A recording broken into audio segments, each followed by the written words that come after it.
আমার যতটুকু মনে আছে ছোটবেলায় আমি স্কুলে যেতাম, এটাই মনে আছে, আর ঠিকভাবে খাবার খেতাম।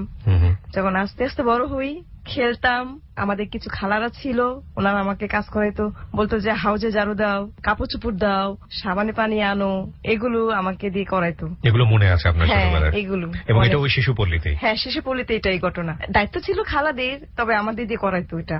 আচ্ছা। আবার না করলে আবার তারা কি করতো যে খাবার খাইতে দিত না। আমরা তো ভয়ই পাই, বড়দের বিশেষ করে আমরা এখনো ভয় পাই। তারপরে আপনার যখন আস্তে বড় হই, পড়াশোনা করি, পড়াশোনার পাশাপাশি কাজও করি, হাতে কাজ দুইভাবে করায়, একটা সকালে করায় পড়াশোনা, বিকালে করায় কাজ, চলতে থাকে এভাবে, চলতে চলতে আপনার 8 পর্যন্ত এভাবে দিন যায়। ক্লাস 8 পর্যন্ত? হ্যাঁ। 8 মানে তো মোটামুটি পরিণত বয়স, তখন 13-14 বছর বয়স আপনাদের। তো স্বাভাবিকভাবে বুঝতে শেখেন যে আপনি সমাজের 8-10টা শিশুর চাইতে আলাদা, আপনাদেরকে এখানে রাখা হয়েছে মানেই হচ্ছে সামাজিকভাবে আপনারা একটু অন্যরকম ভাবে সবার চোখে, এগুলো কি বুঝতে শেখেন, নাকি আপনি মনে করেন যে এটাই ডেইলি লাইফ, এটাই জীবন? না, আমি একটু মাঝখানে। নিশ্চয়ই। ও একটা বিষয়ে ছেড়ে গেছে, সেটা হলো ওদের বড় আপারা শিশুপল্লীর মেয়ে, ওর মাথায় একটা বাড়ি দিছিল, সেটা ও ফেলে গেছে, যেটার জন্য ওর মেমোরিটা থেমেছিল। ওকে, যে কারণে ওর ওই সময়টাতে আসলে তেমন কিছু মনেও নাই। না, সেইটা এখন ওর অনেক কিছুই মনে নাই। ও যখন আস্তে আস্তে করে ওষুধ খাইতে গেছে 6-7 বছর লাগছে নরমাল লাইফে আনতে। এটা কি আপনি যখন ওর মার দায়িত্ব নিয়েছেন তারপরে আপনি এটা করেছেন, চেষ্টা করেছেন, তাই কি? হ্যাঁ। একটু পড়ার পর 9-10 আমাদের নিয়ম আছে কি, অ্যাডমিশন দিয়ে তারপরে বাইরে 7 বাজে বিশেষ করে পড়াশোনা করার জন্য যেতে হবে।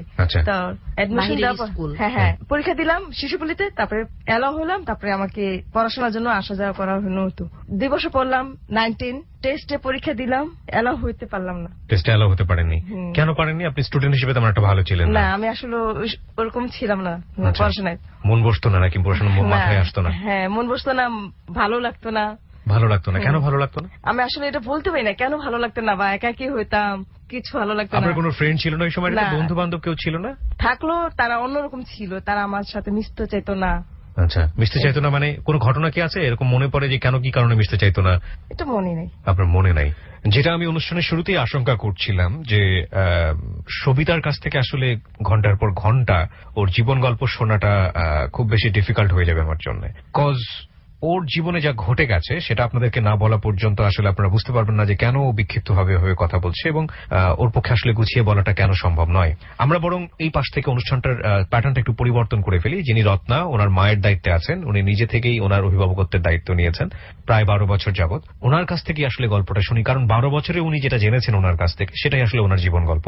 এটা আসলে এই 12 বছরের বিষয় 2 ঘন্টায় ওনার কাছ থেকে, ওনার মুখ দিয়ে শোনা, বিশেষ করে সবিতার কাছ থেকে, this is really tough. So আমরা একটু প্রসিডিউরটা চেঞ্জ করছি। আমার মনে হয় রত্না আপনি শুরু করেন, আপনি যেখান থেকে ওকে দায়িত্ব নিলেন সেদিন থেকে আমরা আজ পর্যন্ত গল্পটা আপনার কাছ থেকে সিরিয়ালি শুনি। আমরা প্রয়োজনে সবিতার কাছে যাব। আমি ওকে যেদিন প্রথম দেখেছি আমি সেদিন থেকেই বলি। জি। প্রথম যেদিন আমি ঢাকায় আসি, ভাই আমাকে ফোন দিল যে তুমি ঢাকায় আসো, আমাদের কিছু ডিজেবল মেয়ে আসছে, এই দায়িত্বটা তোমার ঘাড়ে দিতে চাই। এই ভাইয়াটাকে? আমাদের বসের হাজবেন্ড। বসের হাজবেন্ড ভাইয়া, ওকে ফাইন। পরে তো আমি ঢাকায় আসলাম, আমি আসলে বেশ কিছু মেয়ে দেখলাম। এর মধ্যে ওকে কেন ভালো লাগলো বেশি জানেন? ওর মাথার চুলগুলো মাটিতে লুটুপুটু খাইতো। চুল অনেক বড় ছিল মাথার চুল? হ্যাঁ, মাথার চুলগুলো হালকা লাল লাল ছিল। তারপরে ও এত ফর্সা একটা মেয়ে, কিন্তু একটা বিষয় খুব খারাপ লাগতো, ও খুব নোংরা, নন হাইজেনিক যেটাকে বলে। ওকে। হ্যাঁ, ও হাইজিন মেইনটেইন করতে পারে না, তো ওরা অল্পতেই রেগে যাইতো, যেটা হয়। হ্যাঁ, তখন তো বুঝতো না। তো 7-8 দিনে আমি নোটিশ করলাম যে সবার চেয়ে ও আলাদা। কেন সেটা বলতে পারবো না। তো আমি দেখলাম যে অন্য কেউ কিছু বললে ও খেজি মারে, এমন চিল্লাইয়া উঠে হঠাৎ যে আমি অবাক হয়ে পড়ি। এটা আপনাদের প্রতিষ্ঠানে ঘটছিল এটা? হ্যাঁ। ওরা আবার আমাদের অফিসেরই একটা রুম ওদেরকে দেয়া হয়েছিল, 2টা ফ্ল্যাট নিয়ে আমাদের অফিস, এক পাশে হইলো অফিসিয়ালি কাজ টাজ চলতো, আমার একটা রুমে আমি বসতাম, ম্যানেজার বসতো, তো আমরা 3 জন বসতাম এক রুমে, আর ওরা ছিল পাশের ফ্ল্যাটে, ওইখানে আমাদের কারখানার কাজ টাজ চলতো আর কি। আমাদের একটা আউটসাইড প্রজেক্ট আছে, সেই প্রজেক্টের ইনচার্জ ছিলাম তখন। প্রজেক্টটা দেখি, আবার মাঝে মধ্যে ওদের সাথে যখন মিশি আমি ওদের টেবিলে বসে কাজ করি ওদের সাথে, মানে ওদেরকে দেখাইতে হয়, ওদের সাথে বসি, এটা এভাবে করবো, এটা ওইভাবে করবা। তো ওরে একটা কথা 3 বার বললে ও কেমন যেন করতো, Okay. মানে আমি দেখতাম যে ওর এটা হচ্ছে না, ওকে আমি বলে দিতাম। আর আমার ছোট থেকে একটা কি, আমি কারোর কোনো কিছু দেখাইতে গেলে খুব ঠান্ডা মাথায় দেখাই। বিউটিফুল, আপনার কথা শুনে সেটা বুঝতে পারছি আমরা। প্রিয় শ্রোতা, এখানে আপনাদেরকে বারবার নোটিশ করব, এই মা বলেই ওকে চেনে রত্নাকে সবিতা, কারণ ওনাকে 2004 সাল থেকে ওনার মায়ের দায়িত্ব নিয়েছেন হচ্ছে রত্না, এবং মায়ের মুখে আসলে মেয়ের গল্প শুনছি আমরা। যদিও ওর জন্ম পরিচয়টা আবিষ্কার করা সম্ভব হয়নি, এটা আসলে বলতেই আমার খুব কষ্ট লাগছে, তারপরেও অনুষ্ঠানের সুবিধার্থে আমাদেরকে বোঝানোর জন্য হয়তো এভাবে বলতে হবে। রত্না যেটা আপনাকে করছিল, বারবার বোঝাতে গেলে আপনার রাগ হতো, যেটা প্রথম থেকে নোটিস করলো, এটা কেন হতো আপনি বলতে পারেন? মানে কি ফিল হতো আপনার মধ্যে, কি অনুভূতি হতো? আমার কাছে ভালো লাগতো না, এই জন্য কেউ কিছু বলে বা ই বলে, মানে আমি বুঝতাম না সে আমাকে ভালোর জন্য বলে নাকি খারাপের জন্য বলে। আপনি বুঝতে পারতেন না? না, এবং যে জন্য আপনি এইভাবে রিয়াক্ট করতেন। ওকে ফাইন, বলেন তারপর। হ্যাঁ, আরো একটা বিষয় আছে, পরে যখন আমি জানতে পারছি ওর সাথে সবাই এরকম বিহেভ করতো, বিদায় এই বিহেভটা ওর মধ্যে আসছে। ও ওকে ওকে, দ্যাটস ইন্টারেস্টিং। কারণ ও আসছিল সেভ হাউসের মেয়ে হিসেবে। এটা কি জিনিস? মেন্টালি ডিসেবল যারা, তাদেরকে আলাদা একটা হাউসে রাখা হয়, তাদেরকে সেভ হাউসের মেয়ে বলা হয়। Save house, save house. এটাও কি ওই শিশুপল্লীতে? হ্যাঁ হ্যাঁ হ্যাঁ। ওকে, আজকে যে বিষয়গুলো সাধারণ মানুষ যারা আপনারা জানছেন, কারণ আমরা জানি যে হ্যালো 8920 লাখ লাখ মানুষের অনুষ্ঠান, একেবারে তৃণমূল পর্যায় থেকে শুরু করে আপার লেভেল পর্যন্ত, এত ডিটেলে আপনারা প্রতিবন্ধী বা যারা ডিসেবল আছেন, যারা ফিজিক্যালি চ্যালেঞ্জড আছেন, তাদের সম্পর্কে জেনেছেন কিনা জানি না, আজকে জানবেন একটা মানুষের জীবন কতটা কি হয় আমাদের এই সোসাইটিতে, এবং তারা এই সমাজেই বেঁচে থাকে, রক্ত মাংসের মানুষ তারা, তাদের অনুভূতি আছে, তারা আলটিমেটলি কোথায় যায়, কি করে, সবকিছু আজকের এই অনুষ্ঠানে উঠে আসবে। প্লিজ একটু মনোযোগ দিয়ে শুনবেন। ঠিক আছে, বলুন তারপর কি হলো? তারপর আসলে ওর সাথে আমি মিশতে চেষ্টা করি, জি। ও মিশতে চাইতো না। তো লুকায় লুকায় যখন কাঁদতো, আমি মূলত ওই ফ্ল্যাটেই থাকতাম। ও যখন রাতে ঘুমাইতো, প্রায় সময় দেখতাম ও ব্যালকনিতে হয় বসে আছে, আর না হয় ব্যালকনিতে ঘুমাচ্ছে। ব্যালকনিতে এমনিতেই তো মশার জন্য ঢাকা শহরে আপনার নেট ইউজ করা হয় দরজা জানালায়। গরমের দিন হোক আর ঠান্ডার দিন হোক, ফ্লোরিং করতে তো আমরা কোনো বাচ্চাদের দিতাম না, কোনো মেয়েদের দিতাম না। ওকে, তাদেরকে ফোম দেয়া হইতো, বেড ফোম, সেগুলাতে ঘুমাইতে হইতো। কিন্তু ওর এটা পাতার জায়গা ছিল না, আর সবাই সবার মতো শুইতো, বেড পাততো, কিন্তু ওরে সেই বেডটা পাতার জায়গা দিত না। ওকে জিজ্ঞেস করেন। তাই কি? হ্যাঁ। কেন হতো কিছু বলতেন না?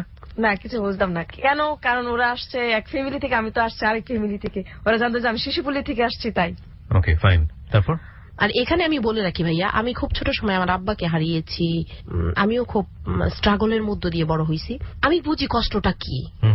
আর সেই জন্য আমি খুব চেষ্টা করলাম ওর সাথে মিশার জন্য, আমার ওর কষ্টটা কি আমাকে জানতে হবে। ও বলে না, ওরে আমি আলাদাভাবে দেখি, সেই জন্য সবার মধ্যে আলাদা একটা ছিল। মেয়েরা বলতো যে ম্যাডাম আমরা কি দোষ করছি, আপনি আমাদের ডাকেন না, কিছু হইলে সবিতাকে ডাকেন। তো আমি আবার বলতাম ওদের যে আপনারা তো সবাই একত্রে থাকেন, একজনকে ডাকতে হয় না, একজনকে ডাকলে সবাই চলে আসেন। আর ওকে তো কেউ আপনারা ডাকেন না, আপনারা ডাকেন না বলেই আমি ডাকি। আর আমাদের এখানে সবাই সবাইকে নাম ধরে তুমি করে বলতো, কিন্তু আমি কাউকে তুমি করে বলতাম না। অ্যাকচুয়ালি আমি সবার ছোট, তারপরে যদিও আমি ওদের বস, আর আমার একটা সম্মানের দিক ছিল কি, আমি কাউকে কোনো কিছু ডাকতাম না, নাম ধরে বলতাম, আপনি করে বলতাম। সেটা সবিতা থেকে শুরু করে সবাইকে।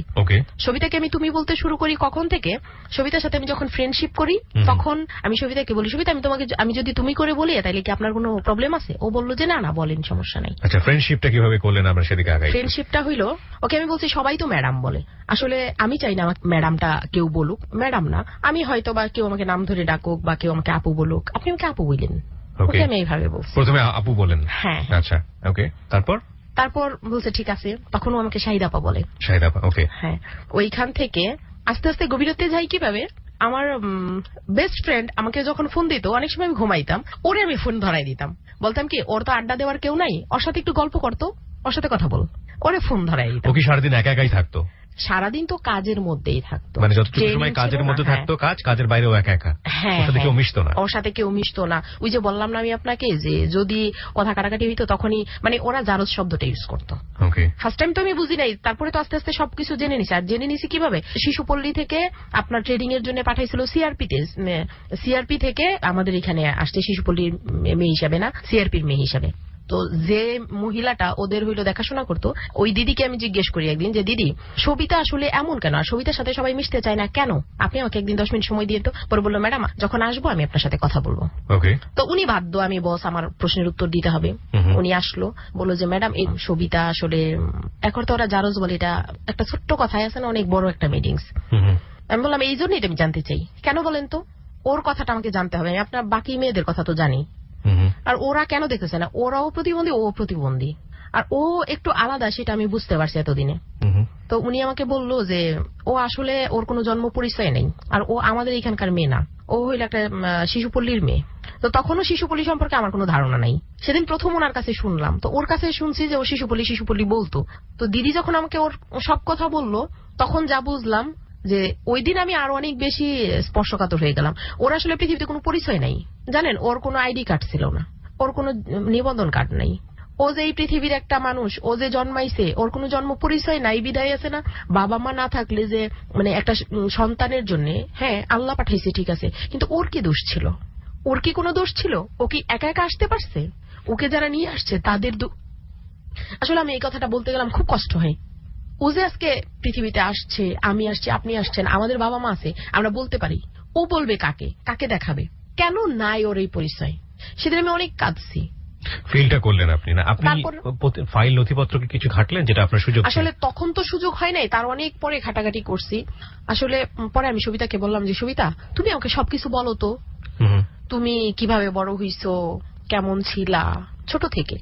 তো ও ছোট থেকে যা বললো যে ও যখন খুব ছোট তখন নাকি ও পড়ে গেছে কিংবা জ্বর হইছে, ওর পাটার একটা রগ শুকায় গেছে, মানে আমাদের যে মেন রগ থাকে না, সেই রগটা শুকায় গেছে কোনো এক ভাবে, হয় পড়ে গিয়ে কিংবা জ্বর টর হই আর কি, পোলিও এমন কিছু একটা। ও বলছে যে পড়ে গেছিল, তারপর থেকে ওর ভালো চিকিৎসা হয় নাই, আস্তে আস্তে করে পায়ের রগটা শুকায় গেছে, ও খোঁড়ায় খোঁড়ায় হাঁটে। আচ্ছা, একটা বিষয় গেল, তো তুমি ওদের সাথে মিশতে পারো না কেন? এই কথাটা আমি ওরা জিজ্ঞেস করতে পারি না। আমি ঘুরাই পেছাই যতই জিজ্ঞেস করি ততই ওরাই ওরে কাছে ঘেঁষতে দেয় না।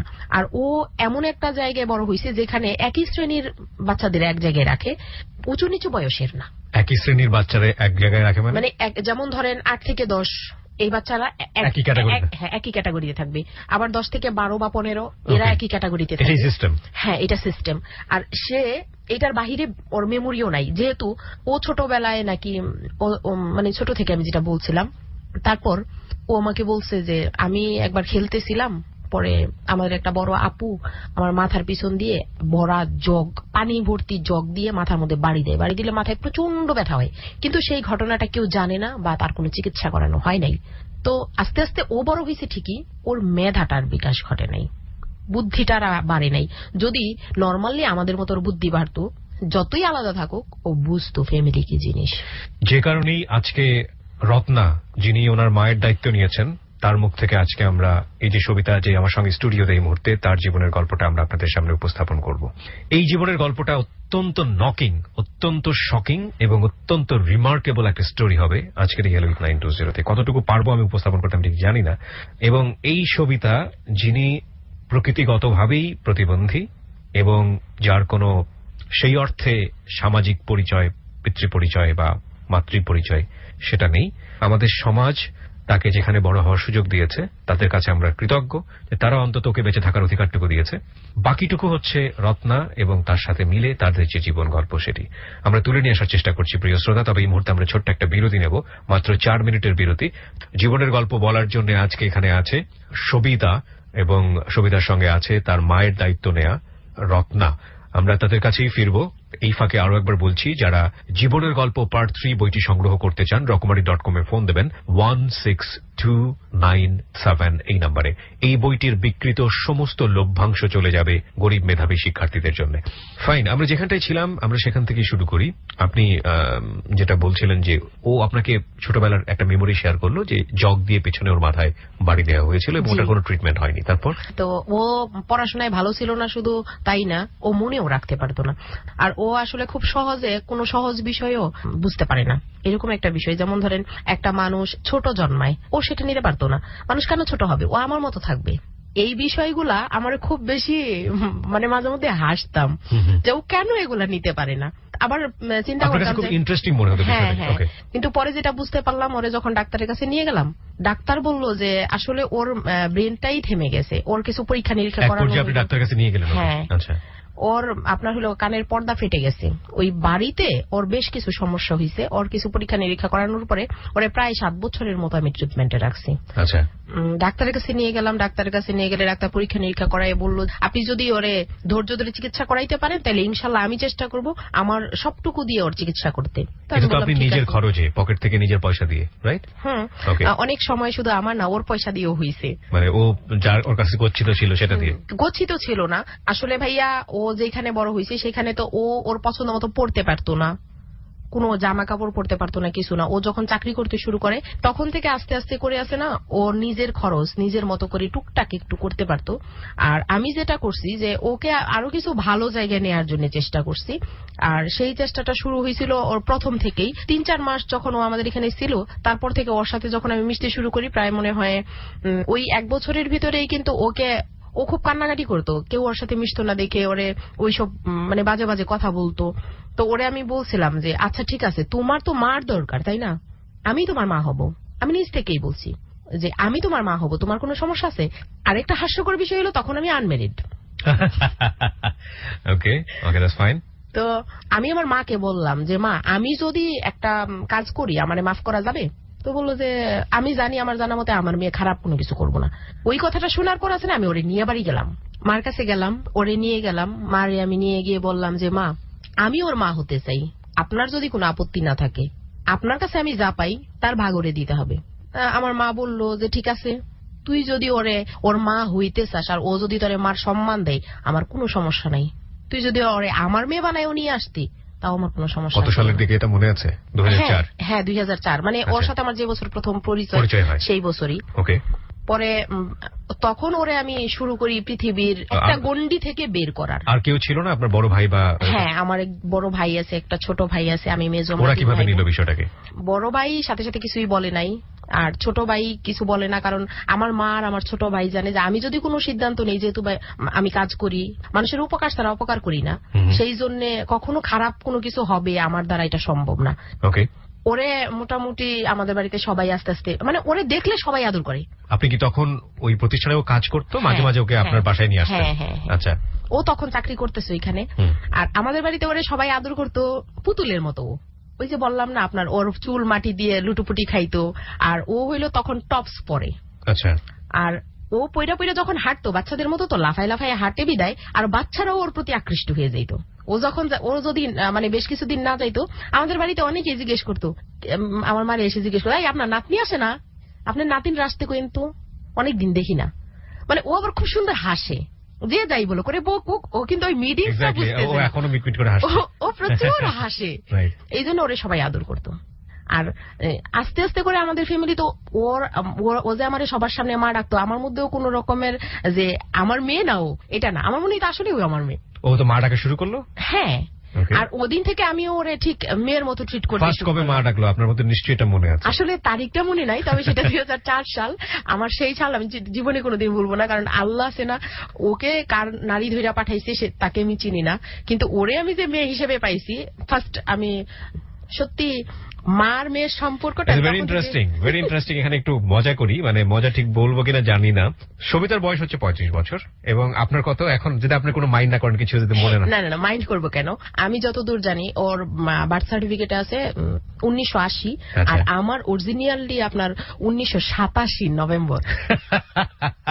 লালনের একটা গান আছে, আপনারা শুনেছেন, চাঁদের গায়ে চাঁদ লেগেছে। আপনারা যদি শোনেন তাহলে দেখবেন যে মায়ের পেটে ঝিয়ের জন্মটা কি রকম একটা ব্যাপার স্যাপার আছে না, ওখানে একজনের মায়ের চেয়ে যার জন্ম হয়েছে তার নাকি বয়স বেশি। তো আমাদের ব্যক্তি জীবনে যে বলি না জীবন নাটকের চেয়েও নাটকীয়, আমাদের জীবন আসলে এত বেশি নাটকীয়, কোনো কিছু এখানে অসম্ভব নয়। এখানে মেয়ের চেয়ে মায়ের বয়স কম। রত্না যখন মা হয়েছে তখন আসলে তার বিয়ে হয়নি, কিন্তু আমরা খুব প্রাউডলি এটা বলতে পারি। যদি সেটা আমাদের সমাজের বিবেকের জায়গাটা থেকে ফোকাস করি তাহলে এটা একটা খুবই খুবই খুবই সম্মানের কাজ। এই মা অনেক সম্মানের, এবং এই মা আসলেই অনেক অনেক বেশি প্রশংসার। মায়ের বয়স হচ্ছে তাহলে 87 যদি হয়ে থাকে, এবং ওর যদি 80 হয়ে থাকে, আপনি 7 বছরের ছোট ওর কাছ থেকে। জি, আমার ফ্যামিলিতে ওকে সত্যি সত্যি আমার মেয়ে হিসেবে সবাই গ্রহণ করলো। আমার বড় ভাই প্রথম তেমন একটা কথা টথা বলতো না, আস্তে আস্তে আস্তে আস্তে ও যখন যাওয়া আসা শুরু করলো, মামা ডাকে মামি ডাকে। আমার ভাই বিয়ে করার পর, যদিও ওর যাওয়ার অনেক পরে আমার ভাই বিয়ে করছে, ওদেরকে আবার হইলো ওরা অনেক ছোট ছোট, তারপরে ও কিন্তু ভাইয়া বলে।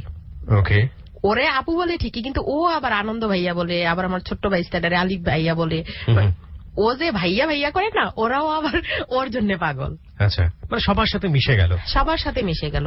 এর আগে তো আপনি কখনো ফ্যামিলিতে মেশেন নাই, পরিবারের সঙ্গে আপনি তো, আপনার কোনো আইডিয়া ছিল না, তো যাওয়ার পরে আপনার কেমন লাগছিল ওখানে? একটা পরিবার পেলেন, মা পেলেন, হ্যাঁ, সবাই এত এত মানুষ, সবাই আপনাকে আদর করছে, আপনার ভিতরে কেমন লাগছিল?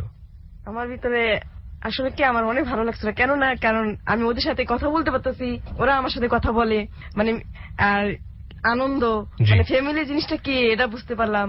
তখন তো বুঝতে পারতাম না। এর আগ পর্যন্ত ফ্যামিলিতে কখনোই থাকা হয়নি? না না, কখনো না, ফ্যামিলিও কখনো দেখেনি। আর সর্বপ্রথম যেটা হইতো, ওর খুব ইচ্ছে হইতো আমার সাথে কেউ কথা বলতে। আমি শুধু ওর, অন্য কারো না। আমি আমার মার সাথে ঘুমাইতে পারবো না, শুধু ওর সাথে ঘুমাইতে হবে। এই জিনিসগুলো মানে যেটা একেবারে ছোট বাচ্চাদের থাকে, হ্যাঁ হ্যাঁ, এইটা ওর ওই বয়সে গিয়ে হলো? হ্যাঁ, ওই বয়সে ছিল। Very interesting. ওকে, আমি যদি বাড়ি যাইতাম, দেখা গেছে ও আমি একসাথে গেছি বাড়িতে, মার এক পাশে আমি ঘুমাইছি, অন্য পাশে ও ঘুমাইতাম না, ও এটা মানবে না। আমার মার সাথে আমি ঘুমাইতে পারবো না, ও আমার সাথে ঘুমাবে, আমি ওর সাথে ঘুমাইতে হবে আমাকে। আচ্ছা, না কিন্তু এই জায়গাটাই আমি আবারও ফিরবো, কিন্তু তার আগে আমার একটা প্রশ্ন চলে এসছে, সেটা হচ্ছে সবিতা নাম, যেটা সাধারণত আমাদের একটা কোশ্চেন চলেই আসে যে আসলে মুসলিম ছিল নাকি অন্য ধর্মের ছিল। আর একইভাবে নিশ্চয়ই আপনার পরিবারে যখন আপনি নিয়ে যাচ্ছেন এই নামটা দিয়ে ওকে যখন পরিচয় করিয়ে দিচ্ছেন, তাদের মনে তো একটা কোশ্চেন আসতে পারে, তো সেটাকে আপনি ফেস করলেন কিভাবে? সেটাকে আসলে ফেস করার ওর কাছ থেকেই আমি শোনা যে ও যখন ছোট ছিল তখন ও আলাদা ওরে দিয়ে পূজা টুজা দেওয়াইতো, তো ও সেইগুলা দিত না। বিশেষ করে আমাদের ঈদে অনেক আনন্দ হয়, গরু কুরবানি, কিন্তু গরু দেয়, কুরবানির মাংস সবাই খায়, ও খাইতে পারতো না। এটা দিত না আপনাকে খেতে? রাইট, দিত না, হিন্দুদের আলাদা রাখতো। ওকে, ও দিত না, ওদের সন্ধ্যার সময় ধূপ টুপ দেওয়াইতো, মানে ওদের হিন্দুদের কালচার। আপনি এগুলো কোশ্চেন করতেন যে এগুলো আপনাকে দিয়ে কেন করানো হয়? না, ও কোশ্চেন করতো না, ও তো আসলে তেমন কথা বলতো না, কারণ ও মার দিবে সেই ভয়তে তেমন প্রশ্ন করতো না। ওকে, ওর এগুলা ভালো লাগতো না, ও কাঁদতো দাঁড়ায় দাঁড়ায় নাকি দূর থেকে দেখতো। তারপর আস্তে আস্তে করে আসে না, ও মুসলিমদের সাথে মিশতে শুরু করলো। একটা সময় ও একাই ডিভাইডেড হয়ে গেল। ও এখন ইনশাআল্লাহ কুরআন শরীফ পড়ে, 5 ওয়াক্ত নামাজ পড়তে পারে। Okay, that's very interesting, very interesting. তো নামটা ওর যে দিয়ে গেছিল, সে সাথে একটা চিরকুট দিয়ে গেছিল, সে হিন্দু ঘরে জন্মাইছে বা তার নামটা রেখে দিছে। আসলে যারা তারে ফেলে দিছে ডাস্টবিনে দেওয়ার সময় একটা তাবিজ ধরাই দিছে যে এই বাচ্চাটা জন্মগত হিন্দু, এই বাচ্চাটার নাম এইটুকু লিখে দিছে, এইটুকু সহ ওকে ফেলছিল। What a message, what a message. মানে আমি বলি, আমি পড়াশোনা করেছি একাডেমিক্যালি অনেক দিন, বিশ্ববিদ্যালয়ের সর্বোচ্চ জায়গা পর্যন্ত পড়াশোনা করে এসেছি, কিন্তু এই জীবনের গল্পগুলো কখনো কখনো আমাকে এমন কিছু শিখিয়েছে যেটা বড় বড় মোটা মোটা বই আমাকে কখনো শেখাতে পারবে না। যেই লোকটি ওকে ফেলে দিয়ে গেছে, যে শব্দটা রত্না ওর মা ব্যবহার করেছে, আমি সেটাই ব্যবহার করছি। অফকোর্স এটা ফেলে দেওয়া, হিউম্যান ডাস্টবিনে ফেলে দেওয়া। এবং এই ডাস্টবিনে ফেলে দেওয়ার আগে দেখুন, চিন্তা করুন, ধর্ম আমাদেরকে কিভাবে নিয়ন্ত্রণ করে। কিছুই লিখে যায়নি, বাবাকে মাকে কিছুই লিখে যায়নি, শুধু লিখে গিয়েছে যে ও হিন্দু। এতটুকু না লিখে গেলে পরপারে গিয়ে হয়তো বা ধরা পড়তে হতে পারে, কারণ ও যদি মুসলমান হয়ে যায় বা অন্য যদি অন্য ধর্মে চলে যায়, সেটা নিশ্চয়ই তার জন্য একটা পাপের কাজ হবে। চিন্তা করে দেখুন, যাকে তুমি ফেলে দিয়ে যাচ্ছ সেটা কত বড় পাপ হতে পারে, যাকে তুমি একটা অনিশ্চিত জীবনের দিকে যাচ্ছ সেটা কত বড় পাপ হয়ে যেতে পারে। সেটার কথা সে চিন্তা করেনি, চিন্তা করেছে যদি যেভাবেই হোক না কেন ওর হিন্দু পরিচয়টা যেন টিকে থাকে। আমি হিন্দু বলে বলছি না, আমি যেভাবেই হোক না কেন ওর ধর্ম পরিচয়টা যেন টিকে থাকে। কি আশ্চর্য মানে মানসিকতা আমাদের, নাথিং টু সে। ওকে, তো আপনি যেটা দেখলেন, ও যেটা বলেছে আপনাকে ক্রোনোলজিক্যালি স্টেপ বাই স্টেপ ও নিজে থেকেই পরিবর্তিত হয়ে, ডাইভার্ট হয়ে ওর কাছে যেটা ভালো লেগেছে সেই জায়গায় চলে এসছে। এবং নিজে থেকেই ও কি নামাজ কালাম এগুলো পড়তো, নাকি আপনার কাছে আসার পরে আপনি ধীরে ধীরে ওকে শিখালেন? ও আমি যখন ওকে পাই তখন ও কোরআন শরীফ পড়তে পারি। আচ্ছা, তোমার কাছেই আমি যাই, সরি তোমাকে তুমি করে বললাম, বোন হিসেবে বলি। সেটা হচ্ছে যে এই যে তুমি যখন অন্যান্য জিনিসগুলো যেগুলো করাতো তোমাকে, তোমার ভালো লাগতো না, তো তোমার ধীরে ধীরে মুসলিম কালচারগুলো কিছুটা ভালো লাগলো এবং তুমি নিজে নিজেই এখানে মিশে যেতে শুরু করলা। এটা কি তুমি নিজে ইচ্ছাই করেছো নাকি কেউ তোমাকে? না, আমি নিজে ইচ্ছা এভাবে করেছি, দেখে দেখে করেছি। যেহেতু আমার বান্ধবীরা করে, সেটা আমিও দেখে দেখে। তো তোমাকে বাধা দিত না কেউ? যে না, বাধা দিত না? তোমার সিস্টার যারা আছে ওখানে, তোমার শিক্ষক যারা আছে, তারা কিছু বলতো না? দিত, তারপর আমি জোর করে বলতাম যে আমার এটা ভালো লাগে, আমি এটা করবো। তো তুমি কোরআন শরীফ শিখেছো কার কাছ থেকে? ওখানে এক হুজুরের কাছ থেকে। উনি জানতো যে তোমার পরিচয় বা জন্মগতভাবে তুমি হিন্দু? জানতো। তারপরে কি তোমাকে ফর্মালি যেটা মুসলিম করা বা যেভাবে তোমাকে ধর্ম শিক্ষা দেওয়া, এভাবেই তিনি শিক্ষা দিয়েছেন? তারপরে তুমি নিজে নিজে নামাজ পড়া শুরু করো? হ্যাঁ, নিজে নিজে। এবং এটা করতেই তোমার ভালো লাগতো? জি, এটাই করতে ভালো লাগতো। আলহামদুলিল্লাহ। ঠিক আছে, বলেন আপনি তারপর। আসলে ও যে একা একা মুসলিম হয়েছে সেই জন্য তো প্রাউড ফিল অবশ্যই আমাদের আছে। আজকের একটা গল্প বলি। আসার সময় রাস্তায় কিন্তু ও কোরআন শিখা মানে আরবি হরফগুলা পড়ার জন্য আলাদা আলাদা এখন অনেক এই বের হয়েছে, সেই রকম একটা বইও কিনবে এই গাড়িতে। আমি বলছি আমি তোমাকে বই মেলায় নিয়ে যাবো। আচ্ছা, তো ও যে নিজ থেকে মুসলিমে আসছে সেটা অবিশ্বাসের কিছুই না। আর এটা আসলেই আমাদের সবিতা, আমি মনে করি যে আল্লাহর নিয়ামত। নিশ্চয়ই ওর নামটা আপনারা পরিবর্তন করেনি পরবর্তীতে? না, এই নামটা আমি কেন পরিবর্তন করি না, আমি করতে চাইছিলাম একবার, আবার চিন্তা করলাম যে ও তো জন্মগতভাবে কিছুই পায় নাই শুধু এই নামটা ছাড়া। তবে আমি কেউ যদি জিজ্ঞেস করার নাম কি, আমি বলি ছবি। ছবি মানে আপনি নিজের ভাবে ডাকতে পছন্দ করেন? হ্যাঁ, আমি তো এমনি ছবি, মানে কিছু হইলে ছবি ছবি করে এই ডাকি, আমি সবিতা ডাকি খুব কম। ঠিক আছে, শুনি গল্পটা আসলে যতটা বেশি মানে কষ্টের ভেবেছিলাম ঠিক আনন্দের মনে হচ্ছে আমার কাছে এখন রাইট নাও। ফিরি আবারও, আপনি দেখলেন যেটা যে ও আপনার পরিবারের সঙ্গে সমস্তভাবে মিশে যাচ্ছে এবং খুব স্বাভাবিকভাবেই ও নিজেই ইসলাম ধর্ম কবুল করে নিয়েছে। তারপরে পরিবারের সঙ্গে মিশে যাওয়া এবং স্টেপ বাই স্টেপ সামনের দিকে যাওয়া। এটা যখন আমাদের বাড়িতে সবাই জানলো তখন ওরে শুরু থেকে প্রথম দিনে এটা সব বলে দিছি। ওকে খুব আদর করে এখনো পর্যন্ত। আর এই জন্যে শুধু না যে ও মুসলিম হয়েছে তা না, ও একটা মানুষ। আমরা সর্বোপরি আমাদের ফ্যামিলির সবাই চেষ্টা করছি ওরে কিভাবে স্বাভাবিক ফ্যামিলি মানে পরিস্থিতিতে নিয়ে আসা যায়। আমরা সবাই চেষ্টা করছি ওরে স্বাভাবিক জীবনে ফিরিয়ে আনতে। ও কেন একটা ছোট বাচ্চা দেখতে কাঁদে, এটা অবশ্যই একটা ভাবার বিষয়। ও কেন 8-10টা বাচ্চার মতো না, আমাদের মতো না, এটা ভাবাই তো। একটা সময় ওর জীবনে যে ট্র্যাজেডিটা আসে, আমরা তো ওকে সব ভাবে একটা ফ্যামিলি হয়ে গেলাম। তো আমরা ফ্যামিলি হয়ে গেলে এখন তো ওর নিজের লাইফটা ওর মতো করে ও করবে। তো ওর স্বপ্নগুলা ও যা যা বলতো সেগুলো মেমোরিতে রেখে দিতাম, বা আমি আগে ডায়েরিতে লিখতাম, সেগুলো লিখে রাখতাম যে ওর ইচ্ছে এইটা ওইটা ওইটা ও বলতো।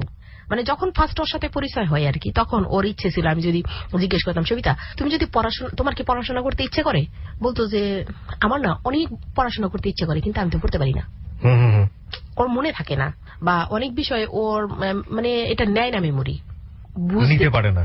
না, আপনি অনেক চেষ্টা করে দেখবেন খুব সহজ একটা বিষয় ওরে বুঝাইতে পারতেছেন না। ওকে, অনেকে চেষ্টা করে পারে না, আর ওরে আমি এমন ভাবে বুঝি এখন আমি পারি।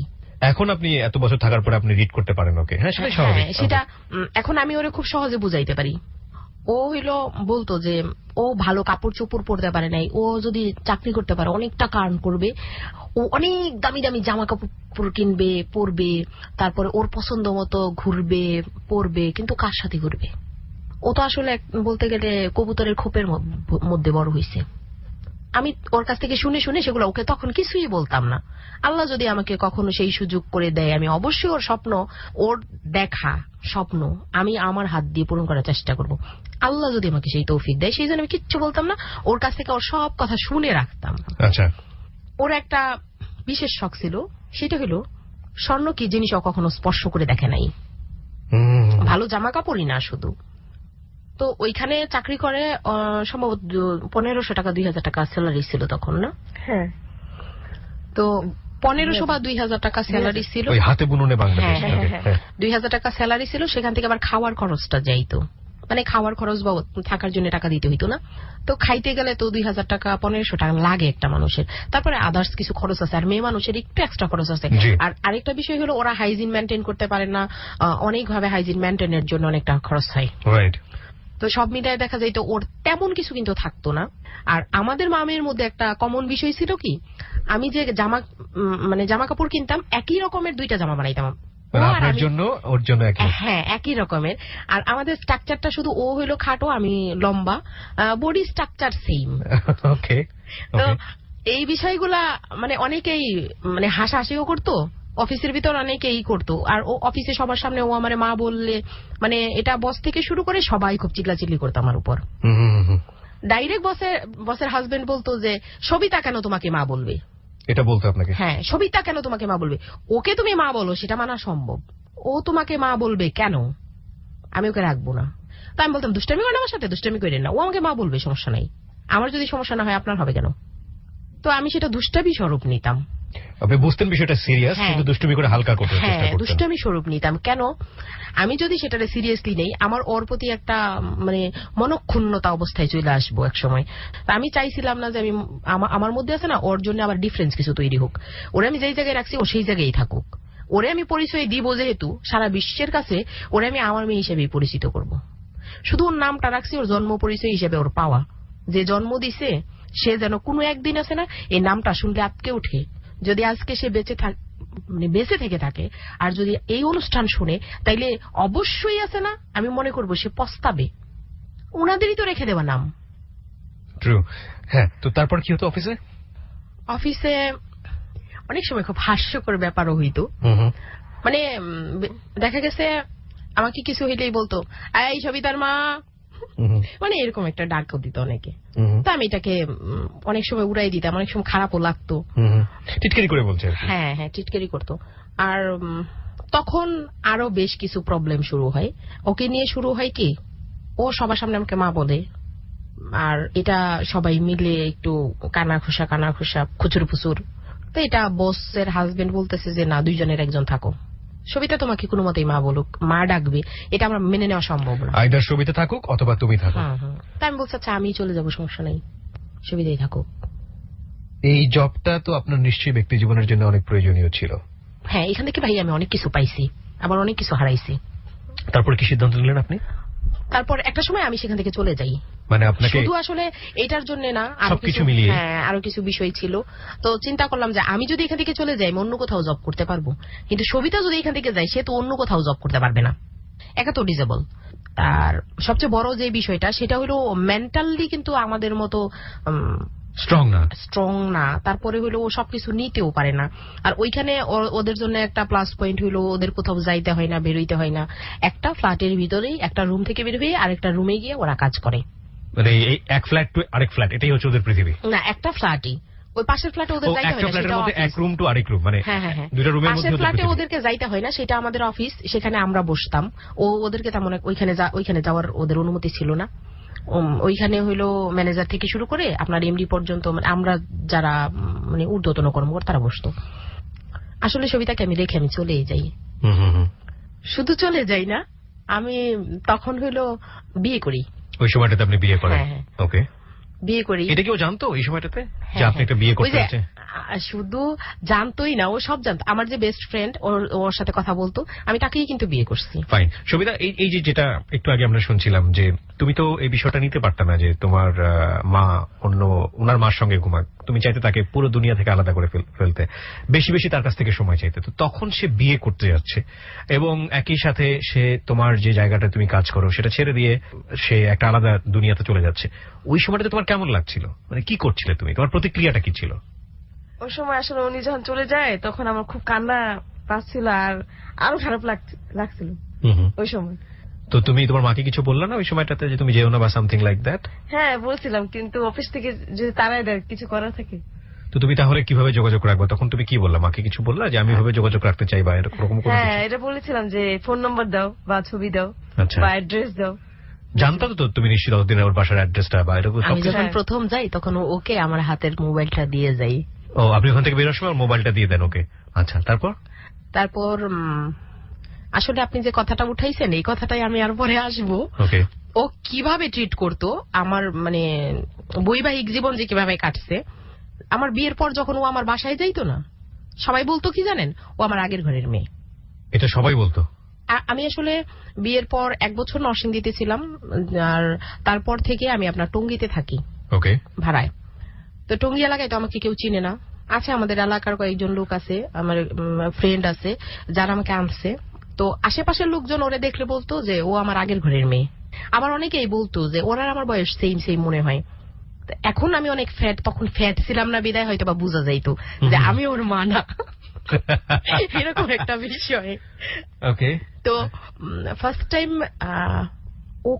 ও কি করতো, ও যদি বাসায় যাইতো না, ওর বাবা আমার সাথে কথা বলতো না, ও কেমন যেন খিটির পিটির করতো। মানে আপনার হাজবেন্ড? হ্যাঁ হ্যাঁ, ও আপনার হলো খিটির পিটির করতো, মানে পছন্দ করতো না। মানে আমি তো আমার ওই ফ্রেন্ডকে বিয়ে করছি কেন জানেন? এখানেও আমার একটা স্বার্থ আছে, সেটা হলো সে মেনে নিছিল ওকে। ও বলেছিল, আপনি বিয়ের আগে বলেছিলেন যাতে ও মেনে নিতে পারে? আসলে তাকে তো বিয়ে করার ইচ্ছে ছিল না, আমি আরেকজনের সাথে প্রেম করতাম, তাও ওকে বিয়ে করছি শুধু হইলো যখন বলছে যে হ্যাঁ আমার এই মেয়ের বাবা সে হবে, ওর জন্যে। হাসতে হাসতে বলে যাচ্ছে এই ভদ্রমহিলা কিন্তু জীবনে কত বড় বড় সিদ্ধান্ত নিয়েছে এই অনাথ শিশুটির জন্য। আমরা আসলে সাধারণ মানুষ আমরা আসলে সাধারণ মানুষের জীবনের গল্প এখানে তুলে ধরি, বাট আমার আজকে বলতে ইচ্ছে করছে যে এই সাধারণ মানুষরাই আসলে অসাধারণ মানুষ এই সোসাইটিতে। দে আর রিয়েলি হিরোজ, যাদেরকে সোসাইটি হয়তো কোনোভাবেই রিমার্ক করে না। হিস্ট্রির বুক এত ছোট, ইতিহাসের বুক এত এত ছোট যে এই সব মহান মানুষদের জায়গা তারা দিতে পারে না। গল্পটা এই জায়গাতেই একটু বিরতি নেই। আমরা এর পরে কি ঘটেছে আমরা জানি না, তবে সবসময় একটা কথা বলি যে জীবন যেহেতু নাটকের চেয়েও নাটকীয়, সুতরাং কোনো বিরতিতেই আসলে অনুমান করার কোনো সুযোগ নেই এরপরে আসলে কি ঘটতে যাচ্ছে। ছোট্ট একটা বিরতি, 5 মিনিটের। আমি আরজে কিবরিয়া আপনার সাথে রয়েছি। এখানে যার জীবনের গল্প তিনি হচ্ছে সবিতা, এবং যে তার জীবনের গল্প বলছে সে হচ্ছে সবিতার মা রত্না। কিন্তু এই মুহূর্ত থেকে যারা শোনা শুরু করলেন এবিসি রেডিও, তারা অনেকটাই কনফিউজ হয়ে যাবেন, তারা শুনবেন বাকিটুকু। আসলে এই মা মেয়ে কিন্তু গর্ভে ধরা মা মেয়ে না, আমি বলবো তার চেয়েও বড় কিছু। জানি না আসলে এটা বলাটা উচিত হলো কিনা, কিন্তু আমার বলতে ইচ্ছে করছে এভাবে, কারণ মার বয়স মেয়ের চেয়ে কম, প্রায় 7 বছরের মতো। এবং এই মা, এই মেয়েটির মা হতে গিয়ে কত বড় বড় স্যাক্রিফাইস জীবনে করেছে সেটা নমুনা আমরা একটু আগে শুনছিলাম। আমরা তার কাছে আবারও ফিরে যাচ্ছি। জি বলুন, তারপর কি হলো? আপনি তার বন্ধুকে বলে নিয়েছিলেন যে লাভ করতেন একজনকে, তাকে বিয়ে করেননি, শুধু বন্ধুকে বিয়ে করেছেন এই কারণে যে বন্ধু এই মেয়েটিকে মেনে নিতে পারবে মেয়ে হিসেবে। এবং তারপরে যখন সে বাবা বলে তাকে সম্বোধন করতো তো নাকি বাবা বলতো? তুমি তাকে বাবা বলতে? জি, বাবা বলতাম। বাবা বলতে। তো তোমার চেয়ে বয়সে ছোট ছিল নাকি বাবা? নিশ্চয়ই ছোট ছিল।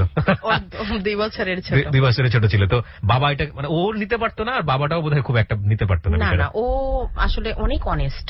আচ্ছা, ওকে। তো কি হলো, মানে ব্যাপারটা কি দাঁড়ালো ইনিশিয়াল স্টেজে? আপনি যেটা বলতে চাচ্ছেন। ও আগে থেকেই জানে, ও যেহেতু আমার বেস্ট ফ্রেন্ড, ও আমার A to Z সব জানে। যেমন ওর ফ্যামিলিগত সব আমি জানি, ও আমার ফ্যামিলিগত সবকিছু জানে। আমার কন্ডিশন ছিল যে আমি যাকেই বিয়ে করব, যদি সবিতাকে মেনে না নেয় তাহলে প্রয়োজন আমি কোনোদিন বিয়ে করবো না। আচ্ছা। তো আমাকে বললো যে সমস্যা নাই, আমি তোর এই মেয়ের বাবা হইতে রাজি আছি। আমি ঠিক আছে, তাহলে আমি তোর সাথে প্রেম করবো। যা, একটা কিছু পাইতে হলে আরেকটা কিছু হারাইতে হয়। কেন জানি হয়, আসলেই হয়, প্রকৃতির নিয়মটাই এরকম। কথাই বলে না, কিছু পেতে গেলে কিছু দিতে হারাতে হয়। হ্যাঁ, একটা সাইড ব্যালেন্স হয়, একটা সাইড ইমব্যালেন্স। এখন আমি হয়তোবা আমার জীবনের সুখটা যদি আমি কুড়াইতে যাই, তাহলে হয়তোবা ওর অনেকটা কষ্ট হবে। সেই কারণেই আপনি বন্ধুকে বেছে নিলেন। হ্যাঁ, বন্ধুকে বেছে নিলাম। এখনো শত্রু হোক স্বামী হোক, খুব ফ্রিলি ফ্রেন্ডলি আমরা আছি। বিয়ে করার পর ফার্স্ট ও যখন আমার বাসায় যায়, তখন থেকে তো শুরু হয় মানুষের কান্না ঘোষা। অনেক সময় কান্নাকাটিও করছি, হয়তো বা খুব খারাপ কিছু বলছে সেই জন্য। আমার আগের ঘরের মেয়ে, তারপরে ওর বাবা আছে কিনা, ওর কোনো জন্ম পরিচয় আছে কিনা, মানে অনেক অনেক কথা বলতো। আমার আগের ঘরের মেয়ে না আমার হাজবেন্ডের আগের ঘরের মেয়ে। তো আমি আবার অনেকের উত্তর দিয়ে বলতাম কি, আপনার কারে দরকার? আমরা যে বাবা মা দুইজন প্রেজেন্ট আছি তাদের দরকার? কই দেখে তো মনে হয় না এটা কার মেয়ে। মানে এরকম অনেক কিছু বলতো। মানে বলতে বলতে এক সময় মানুষের গালে ব্যথা হয় না, তো ওই রকম হয়ে গেল। যেহেতু 11 বছর আমি একটা এলাকায় ছিলাম, সেই জন্য ওরেও মোটামুটি সবাই আদর করে। ওই এলাকার আরেটিয়া থেকে শুরু করে এলাকার স্থানীয় অনেক লোকেই আছে না, ওকে নাতনি জানে। আচ্ছা। ওইখানে আমার এক ফ্রেন্ড আছে, আমি নাম বলবো না। তো যে কোনো ভাবে আমার এই ফ্রেন্ডের সাথে ওর হলো ফ্রেন্ডশিপ হয়। যেহেতু ও আর আমি কাছাকাছি বয়সের, ও আমার সিনিয়র, ওরা আবার সমসাময়িক বয়সের। ওকে। ওর সাথে কথা বলতে বলতে এক ধরনের ফিলিংস জন্ম নেয়, যেটা বয়সে হওয়াটাই স্বাভাবিক, তাই কি? আমি যদি গেস করি। ওকে। সেটা হইলো ঠোঁটের প্রেম। ঠোঁটের প্রেমটা কি জিনিস? উঠোনে প্রেম যেটা হয়। ও আচ্ছা, মানে কথোপকথনের প্রেম। ওকে। ওরা কন্টিনিউ কথা বলতো। ফার্স্ট টাইম জানতাম না আমি, তারপর আস্তে আস্তে আমার ওই ফ্রেন্ড আবার আমাকে সব বলে। আমি আবার ফোন দেই, ফোন দিলে নাম্বারটা ব্যস্ত থাকলে ওর নাম্বারও ব্যস্ত, ওদিকে ওর নাম্বারও ব্যস্ত। আমার একটু ডাউট হয়েছিল যে আচ্ছা, এই ভদ্রলোকটা সম্পর্কে আমি একটু জানতে চাই। উনি আপনার বন্ধু ছিলেন? হ্যাঁ, আমার এখনো পর্যন্ত আমার বেস্ট ফ্রেন্ডদের মধ্যে একজন। তো এই বন্ধু, ওনার সঙ্গে কথা বলতে আমরা বুঝতেই পারছি। উনি কি ছিলেন, আপনার মতো ম্যারিড ছিলেন নাকি ব্যাচেলর ছিলেন? ম্যারিড। ম্যারিড থাকা অবস্থায় ওনার সঙ্গে কথা বলছেন? হ্যাঁ, ও জানে সবকিছু, ও ফ্যামিলিগত ভাবে চিনে, আমাদের এলাকার ছেলে। ও কি জেনে শুনেই তাকে ফ্লোর দিচ্ছিল, মানে কথা বলছিল? ফাইন, আমি সবিতার কাছে যাচ্ছি। সবিতা, সম্পর্কটা কি ছিল আসলে প্রথম দিকে?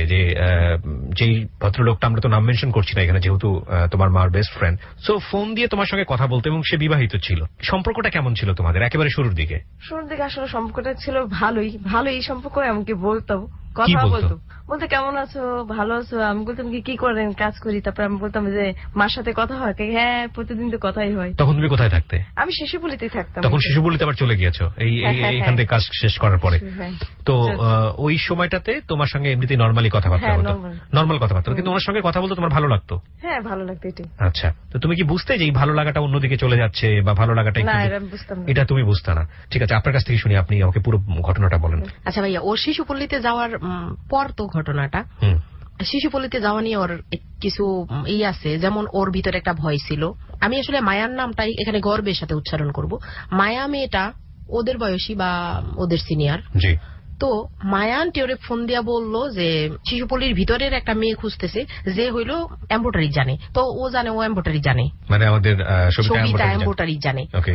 পরে সবিতার নাম্বারটা সে কালেক্ট করে ফোন দিল। ফোন দিলে সবিতা আমাকে জানাইলো। তো তখন সবিতা হাতে বোনানোর কাজে ঢাকার বাইরে, সেটা হলো ও ছিল টেকনাফে ছিল।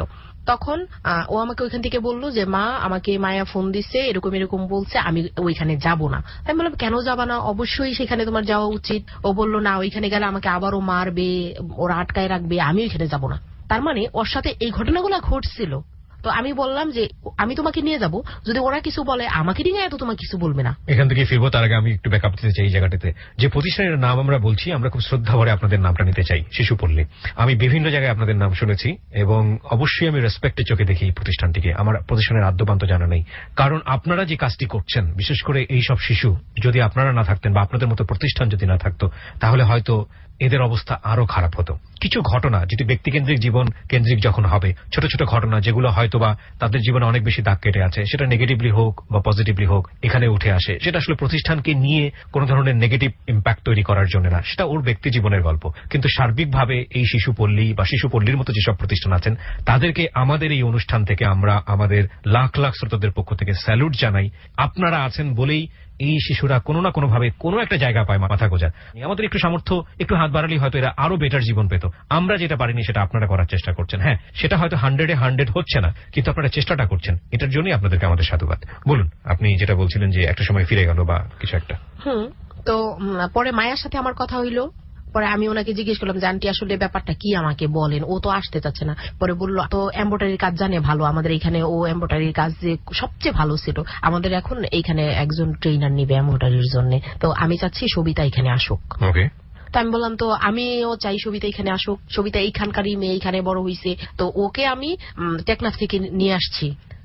যেই তারিখের কথা বললো সেই তারিখে ওরে আমি নিয়ে গেলাম। ও যদিও যাবে না, ও আমার কি হয়েছে, ও আমার পিছনে থাকতো। লজ্জা পেত বা ভয় পেত? না, ও ভয় পেত। ও ভয়ই পাইতো, বলতে গেলে ও আমার পিছনে থাকতো।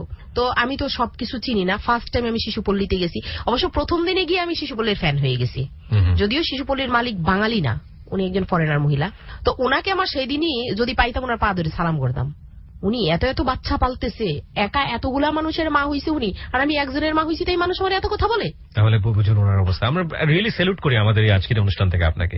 ওকে। তো ওইখানে গেলাম, ওইখানে গেলে মায়ের সাথে দেখা হইলো। মায়া বলল যে এইভাবে এইভাবে করেন এখানে। তো মোটামুটি ওর আগ্রহ না থাকলেও আমার আগ্রহে মোটামুটি ওই জায়গায় বাধ্য হইল আর কি থাকার জন্য। হ্যাঁ, ওইখানে ইন্টারভিউ দিল। 2-3 বার যাওয়ার পরে মোটামুটি ওর চাকরি হয়ে গেল শিশুপল্লীতে। হ্যাঁ, সাধারণত শিশুপল্লীতে 18 বছরের পরে আর রাখে না। তখন ও ট্রেনার হিসেবে জয়েন করে। মানে এমব্রয়ডারি শেখাতে হবে। হ্যাঁ, এমব্রয়ডারি শিখাইতে হবে। আর প্লাস পয়েন্ট হইলো ও হাতে বুনানুতে থেকে আপনার উলের নিটিংটা শিখছে। তো আদার্স আরো কিছু ও জানে, 3-4 জনের কাজ একা করতে পারবে। সেই জন্য আরো মূলত হয়তো ওরে অ্যাপয়েন্ট করা। ওইখানে ওর জয়েন্ট করছে, ভালোই কাজ করতেছে। প্রথম ও খুব ভয়ে ছিল। তো তখন তো আমি যে ওরে ডাক্তার দেখাইতেছিলাম, ও ওষুধ খাইতেছে, ওষুধ চলতেছে, কিন্তু ও যেখানেই থাকুক ওর ওষুধ সেখানে পৌঁছে যাবে। মানে ওই আপনি ডাক্তার দেখানোর পরে ডাক্তার যেগুলো সাজেস্ট করেছে যে লং টার্ম ট্রিটমেন্টে যেতে হবে, ওর ওষুধ থাকতেই আমি আবার ওষুধ নিতাম না। কিন্তু আপনি এই গল্পটা কেন বলছেন? আমরা যে গল্পে ছিলাম আলটিমেটলি, যে আপনারই খুব কাছের এক বন্ধু, সে বিবাহিত ছিল এবং ওর সঙ্গে একটা অন্তরঙ্গী সম্পর্কে যেতে চাচ্ছে বা এরকম কোনো কিছু, রাইট? হ্যাঁ। তো সেখানে আপনি শিশুপল্লীর ঘটনাটা কেন আনলেন?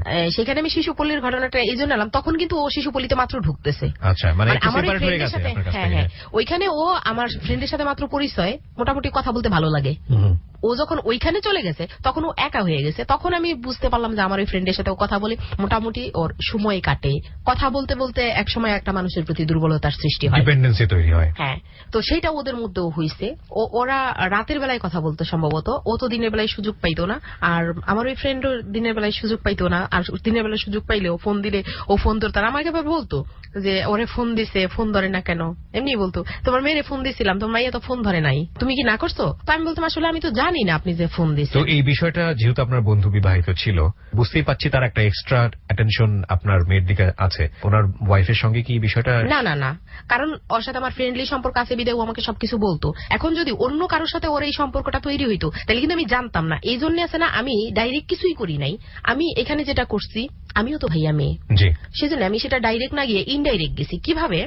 আমি ওদের কথা বলাই কখনো ওদের মানে বারণ করতাম না, বা উনাকেও বলি নাই যে কেন কথা বলেন, ওর সাথে কথা বলবেন না, একটা সময় খারাপ কিছু হতে পারে, আমি সেটা বলতাম না, সেটা করতামও না। আমি কি করতাম, আমি ওদের সাপোর্ট করতাম। আর কেন এই সাপোর্টটা করতাম, যে আমার এই সাপোর্টটা থেকে যদি কিছু শিখার হয় তাহলে ও শিখবে, এবং শেয়ারিংটা যাতে থাকে, আপনার কাছে যাতে কিছু গোপন না করে। আমার কাছে কিছু গোপন, ওকে আমি বলতাম যে সবিতা তোমাকে আমি কোনো কিছুতে বাধা দিব না, শুধু তোমার কাছে আমার অনুরোধ, তোমারই মতো আরেকজন যেন পৃথিবীতে না আসে, যার পরিচয় তুমি দিতে পারবে। এটা কেউ বুঝতো, বিষয়টা বুঝতো, আপনি যেটা বললেন ওকে বুঝতো বিষয়টা? আমি তো চেষ্টা করতাম ওকে বুঝাইতে, সুন্দর করে বুঝিয়ে দেওয়ার জন্য। হ্যাঁ, আমি তো চেষ্টা করতাম ওকে বুঝাইতে। ওকে, শুধু এইটুকু বলতাম। তো ও আমি মনে করি ও আমার এই কথাটা নিত। এটা মা বলতো? এটা বলতো। ওকে। আর এই জন্যই যে আমার কাছে এখনো পর্যন্ত দুইজন আমাকে বলতেছে, দুই দিক থেকেই আমি টাচ পাইতেছি যে হ্যাঁ দুইজন টাচে আছে। যদি আমি এখানে যদি মাঝখানে বেরিবাদের তৈরি করি তাহলে আমি কিছুই জানতে পারবো না, গোপনে গোপনে অনেক কিছু হইতে পারবে। সেই জন্য আমি কখনো বারণ করতাম না। যখন ওরে দেখা করার জন্য ডাকতো অনেক সময়, ও আমাকে বলতো, তো আমি বলতাম যে না না তুমি একা একা যাবো কেন দেখা করতে, যখন বাসায় আসবা আমি নিয়ে যাবো দেখা করার জন্য। মানে আমিও ওকে ধরেন কথায় বলে আগুনের ফুলকিতে ফু দিলে আগুনের আরেকটু বাড়ে, তো আমি ফু দিতাম ঠিকই, উপরে পানি ঢাইলে আর কি, ট্যাক্টফুলি যেটাকে বলে। হ্যাঁ, মানে নিজের মতো করে আমি এটারে দেখতাম। আমাকে বললো যে আমাকে দেখা করতে বলছে, বলছি ঠিক আছে, তুমি চিনো, তুমি যাবা, একা একা যাবা না, আমি নিয়ে যাবো। বলছে আচ্ছা ঠিক আছে। আমি নিয়ে গেলাম। নিয়ে গেলে আপনার ফ্রেন্ড জানতো যে আপনি আসতেছেন সাথে? আমি কি বলছি জানেন, যে শুনেন আমি তো আপনার ফ্রেন্ড, আগে তো ওর ফ্রেন্ড ছিলাম, এখন যদিও আমি ওর মা, আমি নিজেই নিয়ে আসবো, ও আপনার সাথে দেখা করবে, আপনাদের মধ্যে রিলেশন থাকতেই পারে, ও যদি আমাকে না জানে অন্য কারোর সাথে রিলেশন করে সেটা আমি হয়তো জানবো না, ও অনেক খারাপ কিছু হইতে পারে, আমার চোখের সামনে তো খারাপ কিছু হওয়া সম্ভব না। তারপরে আমি কি করলাম, 10 মিনিটের জন্য ছেড়ে দিলাম, কত দূর যায় আমাকে ছাড়া, আমার সামনে দিয়েও কত দূর যাইতে পারে আমি দেখি, আর আমাকে ছাড়াও কত দূর যাবে। তো সেদিন আসলে ছেড়ে দেওয়াটা আমি বোকামি ছিল না, আমি মনে করবো যে বুদ্ধিমানের কাজ ছিল। যদিও আমি খুব ভয়ে ছিলাম, আশঙ্কায় ছিলাম, ওই সময় আমার বলতে গেলে হার্টবিট মানে বন্ধ হয়ে যায় অবস্থা।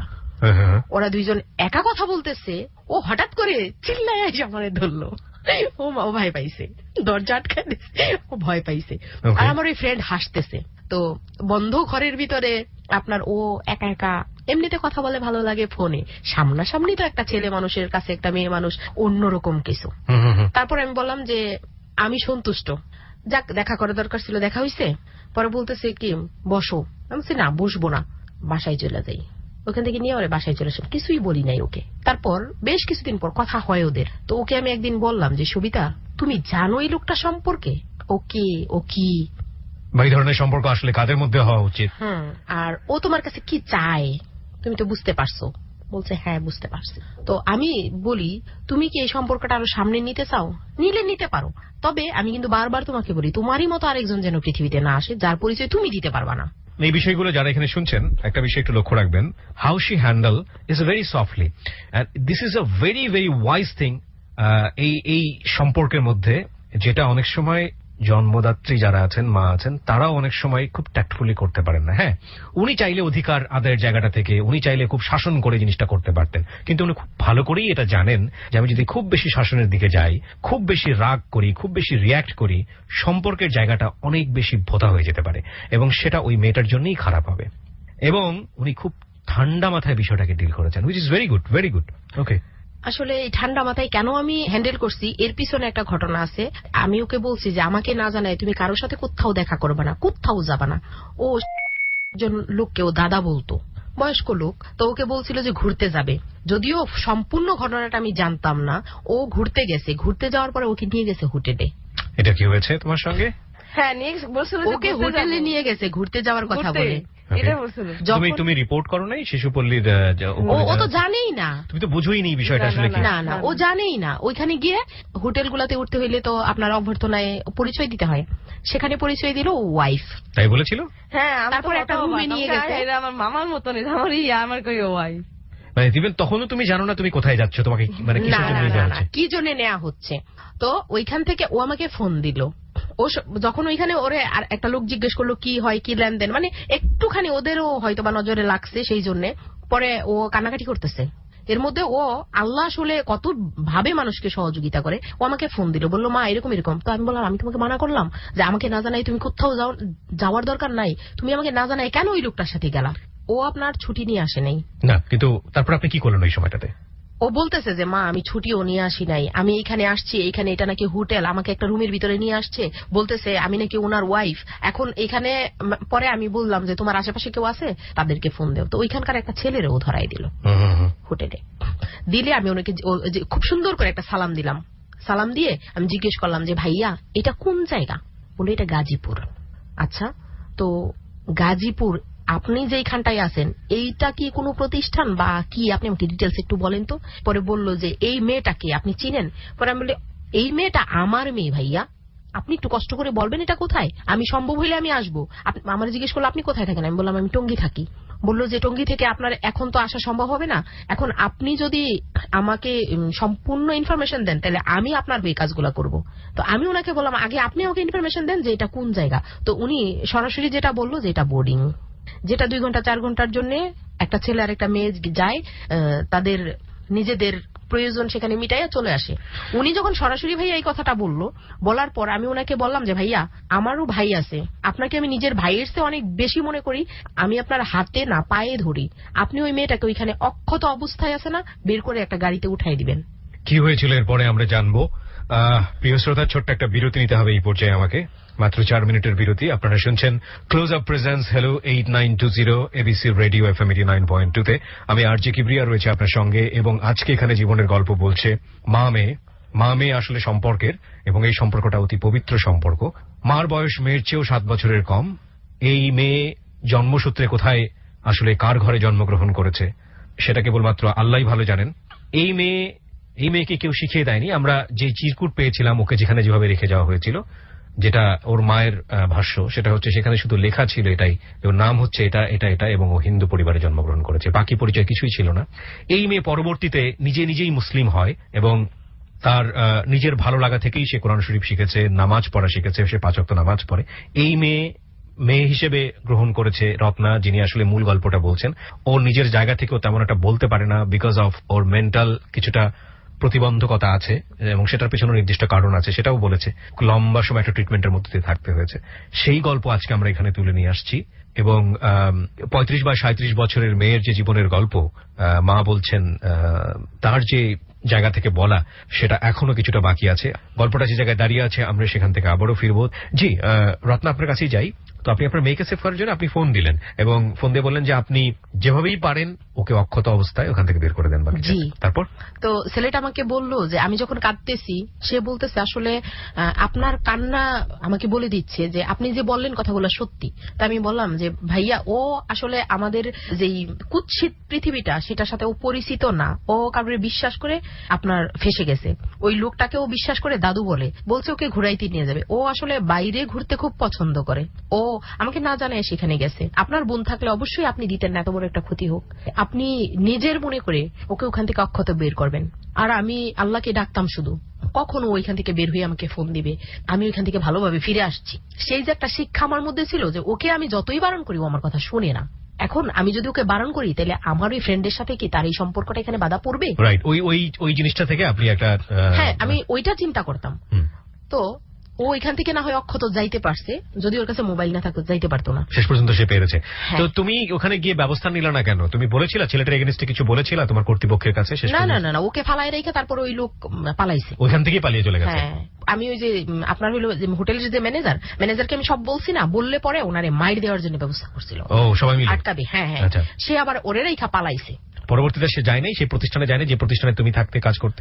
না, ওইখান থেকে সে চাকরি ছেড়ে চলে আসছে অনেক আগে, কিন্তু ওর সাথে কিভাবে যোগাযোগ জানি না। ওকে, ওখান থেকে সে চাকরি ছেড়ে দিয়েছে অনেক আগে। ওরে দিয়ে শিক্ষা পাওয়া, সেই জন্য আমি ওরে না করি নাই, সাপোর্ট করে ওরে আমি বুঝাইছি। এর আগের ঘটনাতে আপনি না করেছিলেন, কিন্তু গিয়েছিল শেষ পর্যন্ত। দ্যাটস ওয়াই আপনি পরের ঘটনাতে সাপোর্ট করে আপনি একদম শেষ পর্যন্ত গিয়েছেন। সো ভেরি ইম্পর্টেন্ট, এই লেসন গুলো আসলেই খুব ইম্পর্টেন্ট। ওকে বেশ কিছুদিন আবার ওরা কথাটা তো বলে, আমি জিজ্ঞেস করি যে কি ব্যাপার, কথাবার্তা হয়? বলে যে হ্যাঁ হয় মাঝে মধ্যে।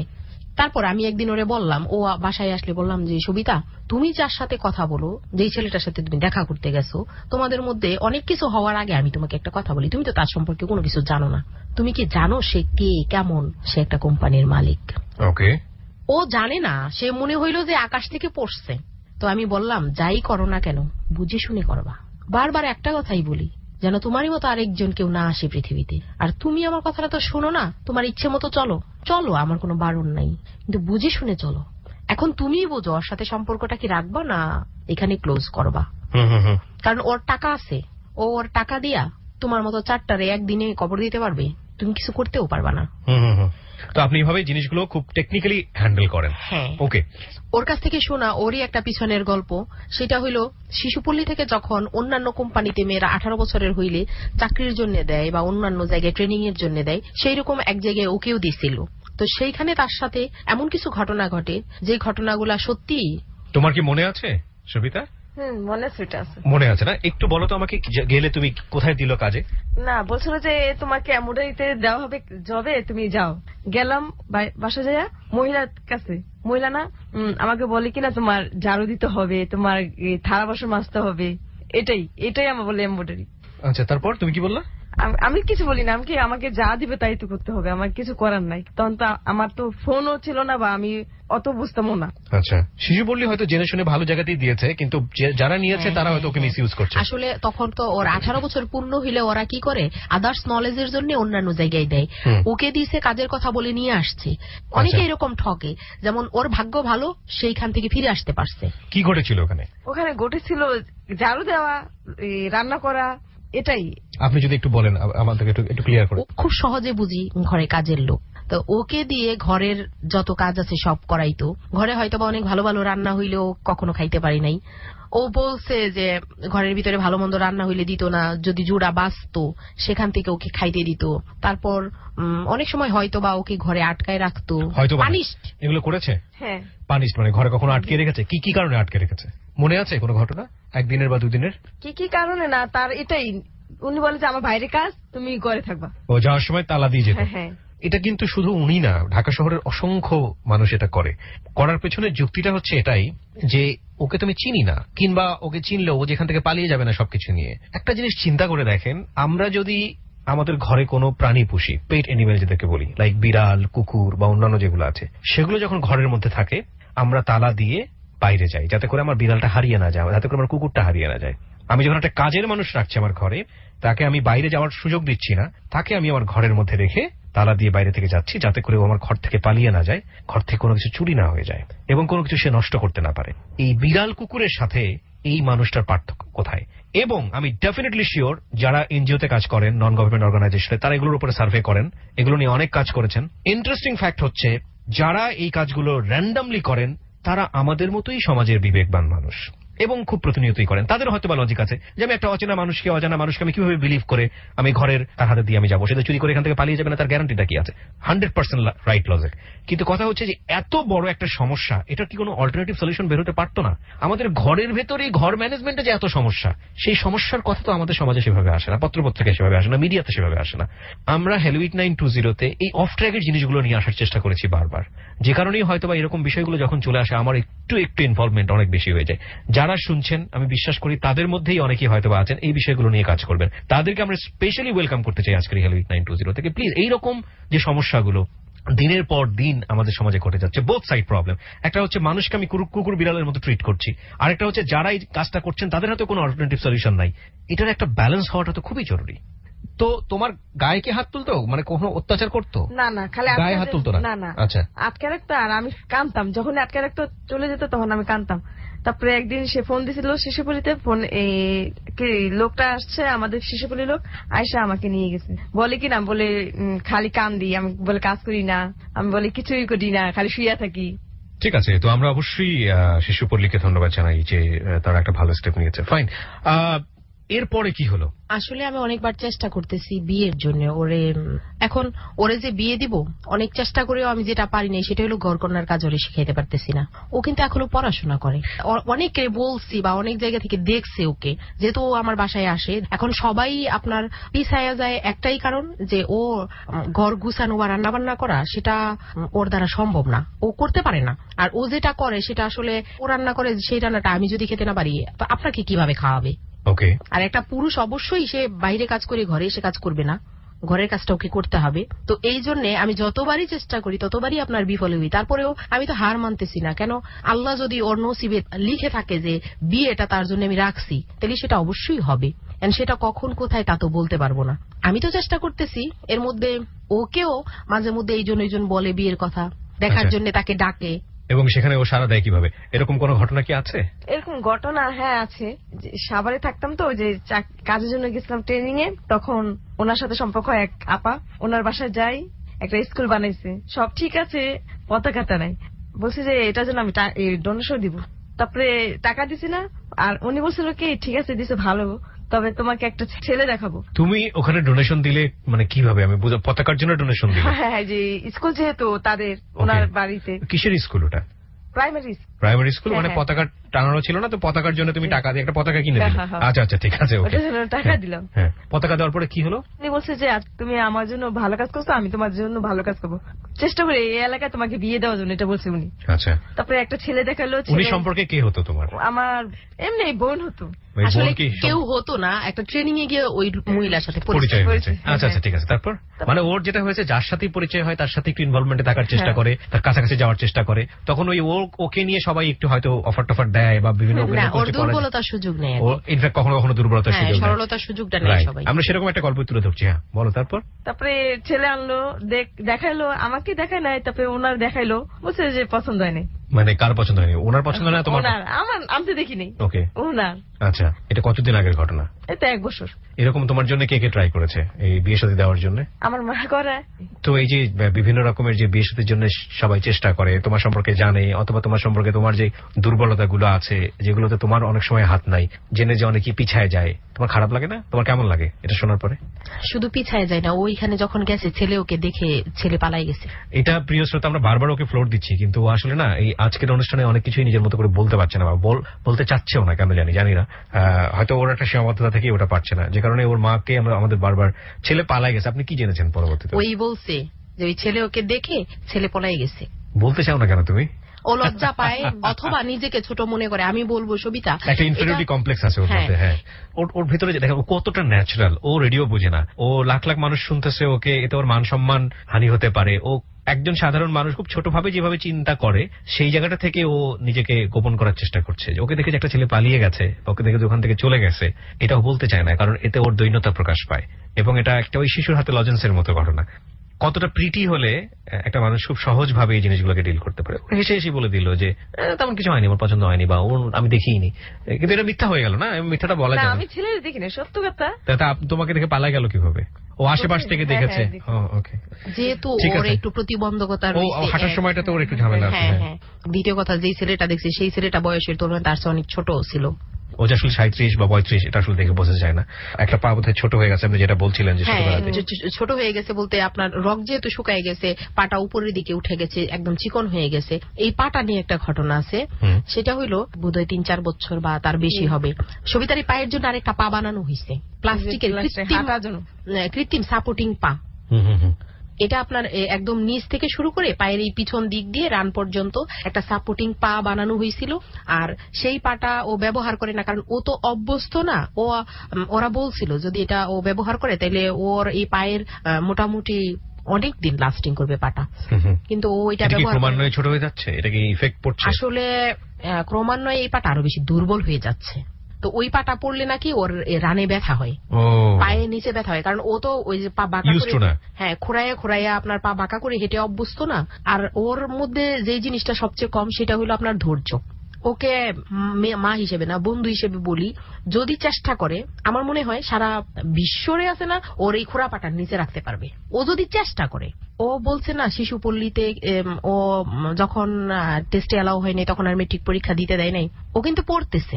ও যখন চাকরি করতেছে শিশুপল্লীতে থেকেই ওপেন স্কুলে ভর্তি হয় ক্লাস 9-এ, এসএসসি পাশ করে। যদিও রেজাল্ট খুব একটা ভালো না।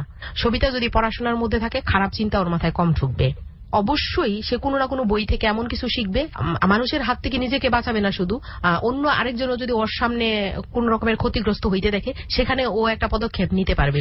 37 বছরের একটা পরিণত মানুষের যে ম্যাচুরিটি, একটা সামাজিক বা পারিবারিক বা চারপাশের কমিউনিটিকে হ্যান্ডেল করার জন্য যে অ্যাটিটিউড, সেটা ওর মধ্যে নেই। এটা আমি খুব অল্প সময় বুঝতে পারি। আপনি যেটা বলতে চাচ্ছেন সেটা 100% কারেক্ট, কিন্তু এটা তো অনেক সময় ডিফিকাল্ট হয়ে যায় না, যে আপনি তো এগুলো আগে কখনো ডিল করেননি, তাই না? একটা এই কারণেই বলছি যে এই ধরনের মানুষদেরকে একটু তাদের সঙ্গে মিলেমিশে চলা, তাদেরকে বিভিন্ন বিষয়গুলোতে তাদেরকে ফেস করানো, ডিল করানো।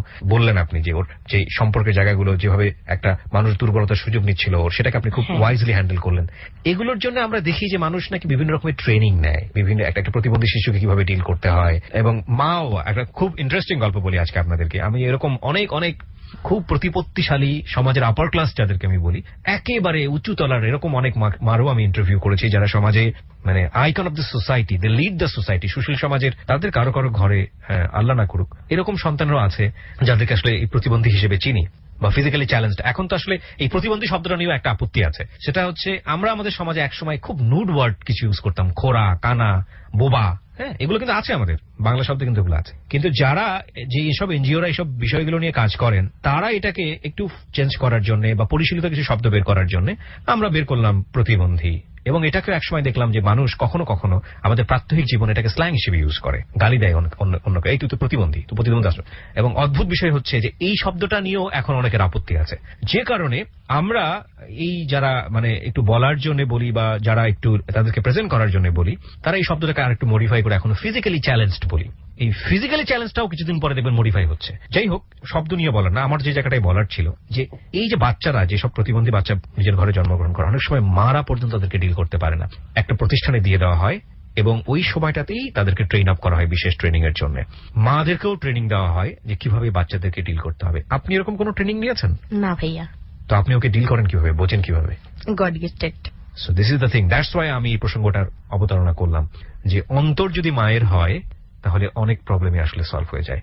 চলো আরেকটা বিরতি নেই, একেবারে শেষ ভাগে ফিরবো কিছু বেসিক কোশ্চেন নিয়ে। সে বেসিক কোশ্চেনের জায়গাগুলো এরকম যে মেয়েটা এখন কিভাবে লাইফ লিড করে, ওর তো বেশি হয়নি, আপনারা বুঝতেই পারছেন, 37 বছর, ফিজিক্যালি চ্যালেঞ্জড, বুদ্ধিবৃত্তি, রান্নার অবস্থা, ঘর সামলাতে পারে না, এরকম একটা মেয়ে, পিতৃ পরিচয়ের জায়গাটাও প্রশ্নবিদ্ধ, সবকিছু মিলিয়ে তাকে আসলে বিয়ে করার মতো দিলদরিয়া মানুষ এই সমাজে আসলে যে খুব বেশি আছে সেটা বলা খুব কঠিন। তবে এই সমাজের প্রতি আমার অনেক আস্থা, কারণ এখানেই রত্নাদের মতো মানুষরা আছে। সুতরাং এই সমাজের প্রতি আমাদের অবশ্যই রেসপেক্ট রাখতে হবে, এই সমাজের মানুষদের প্রতি আমাদের অনেক রেসপেক্ট রাখতে হবে, কারণ নীরবে নিভৃতে কিছু মানুষ এই সমাজের জন্য এমন কিছু করে যান যারা হয়তোবা সেভাবে আইকন হতে পারেন না, but they are really icon. আমরা ফিরবো মাত্র 5 মিনিট পরে আজকের এই জীবনের গল্পের একেবারে শেষ ভাগে। আর এদেরকে যদি আপনারা দেখতে চান, মা এবং মেয়েকে, আপনারা চলে আসবেন আমার ফেসবুক পেজে। আজকে এখানে মা মেয়ের জীবনের গল্প এখানে প্রচারিত হচ্ছে। ঠিক মা মেয়ের গল্প বলবো না, বলবো মেয়ের গল্প, কিন্তু বলছে মা। রত্না, আমি আপনার কাছেই ফিরি। এখন ও তো আপনার ফ্যামিলিতেই বিলং করে, কিন্তু ও শিশুপল্লীতেই আছে, কাজ করছে ওখানে, কোনো একটা জায়গায় বোধহয় ও পার্টিকুলারলি কোন একটা দায়িত্বে আছে। কিভাবে চলে দিনকাল, আমি একটু শুনি আপনার কাছ থেকে। আসলে আমার আরো একটা মেয়ে আছে, আমি এখন 2 মেয়ের মা। মানে মেয়ে আছে মানে বলতে কি আপনার? হ্যাঁ হ্যাঁ, আমি বললাম না আমি 2 মেয়ের মা। পেটে ধরা মেয়ে সেটা বলবো ভাই, আমার 2টাই, পেটে আর পিঠে নাই, আমার 2টাই মেয়ে। Just I like this word. Okay, আমার দ্বিতীয় মেয়ে। ওকে, তো মায়ের স্বাদ তো আমি ওর কাছ থেকেই পেয়ে ফেলছি। আসলে আমি হয়তো বা ভালো ওরেই সবচেয়ে বেশি বাসি। ধরেন আমার মেয়েটা যখন জন্মায়, আমার মেয়েটার নাম ফুল, আমার মেয়ে জন্মের পর ও যখন ফার্স্ট ওকে দেখে, ও কোলে তো নিতে পারতেছে না, কারণ অনেক ছোট। ওর হাইট ছিল মাথা থেকে পা পর্যন্ত 8 ইঞ্চি।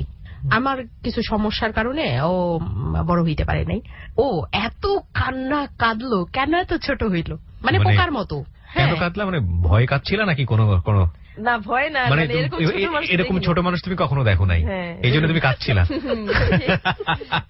আমার মতো বড় হইল না কেন, এত ছোট কেন, এইরকম কি মানুষ নাকি, মানুষ আমার মতো বড় হবে।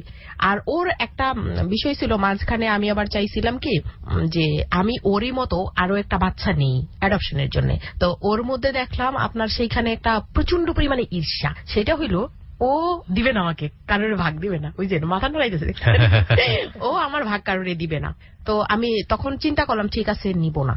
যখন আমি বেবিটা নিলাম, ফুল হওয়ার পর আমি একটা বিশাল বড় একটা সিদ্ধান্ত নিয়েছি, আমি ভাইয়া ইউটাস মাইনাস করে ফেলছি, যেন আর কখনো আমাকে আছে না বাচ্চা নিতে না হয়।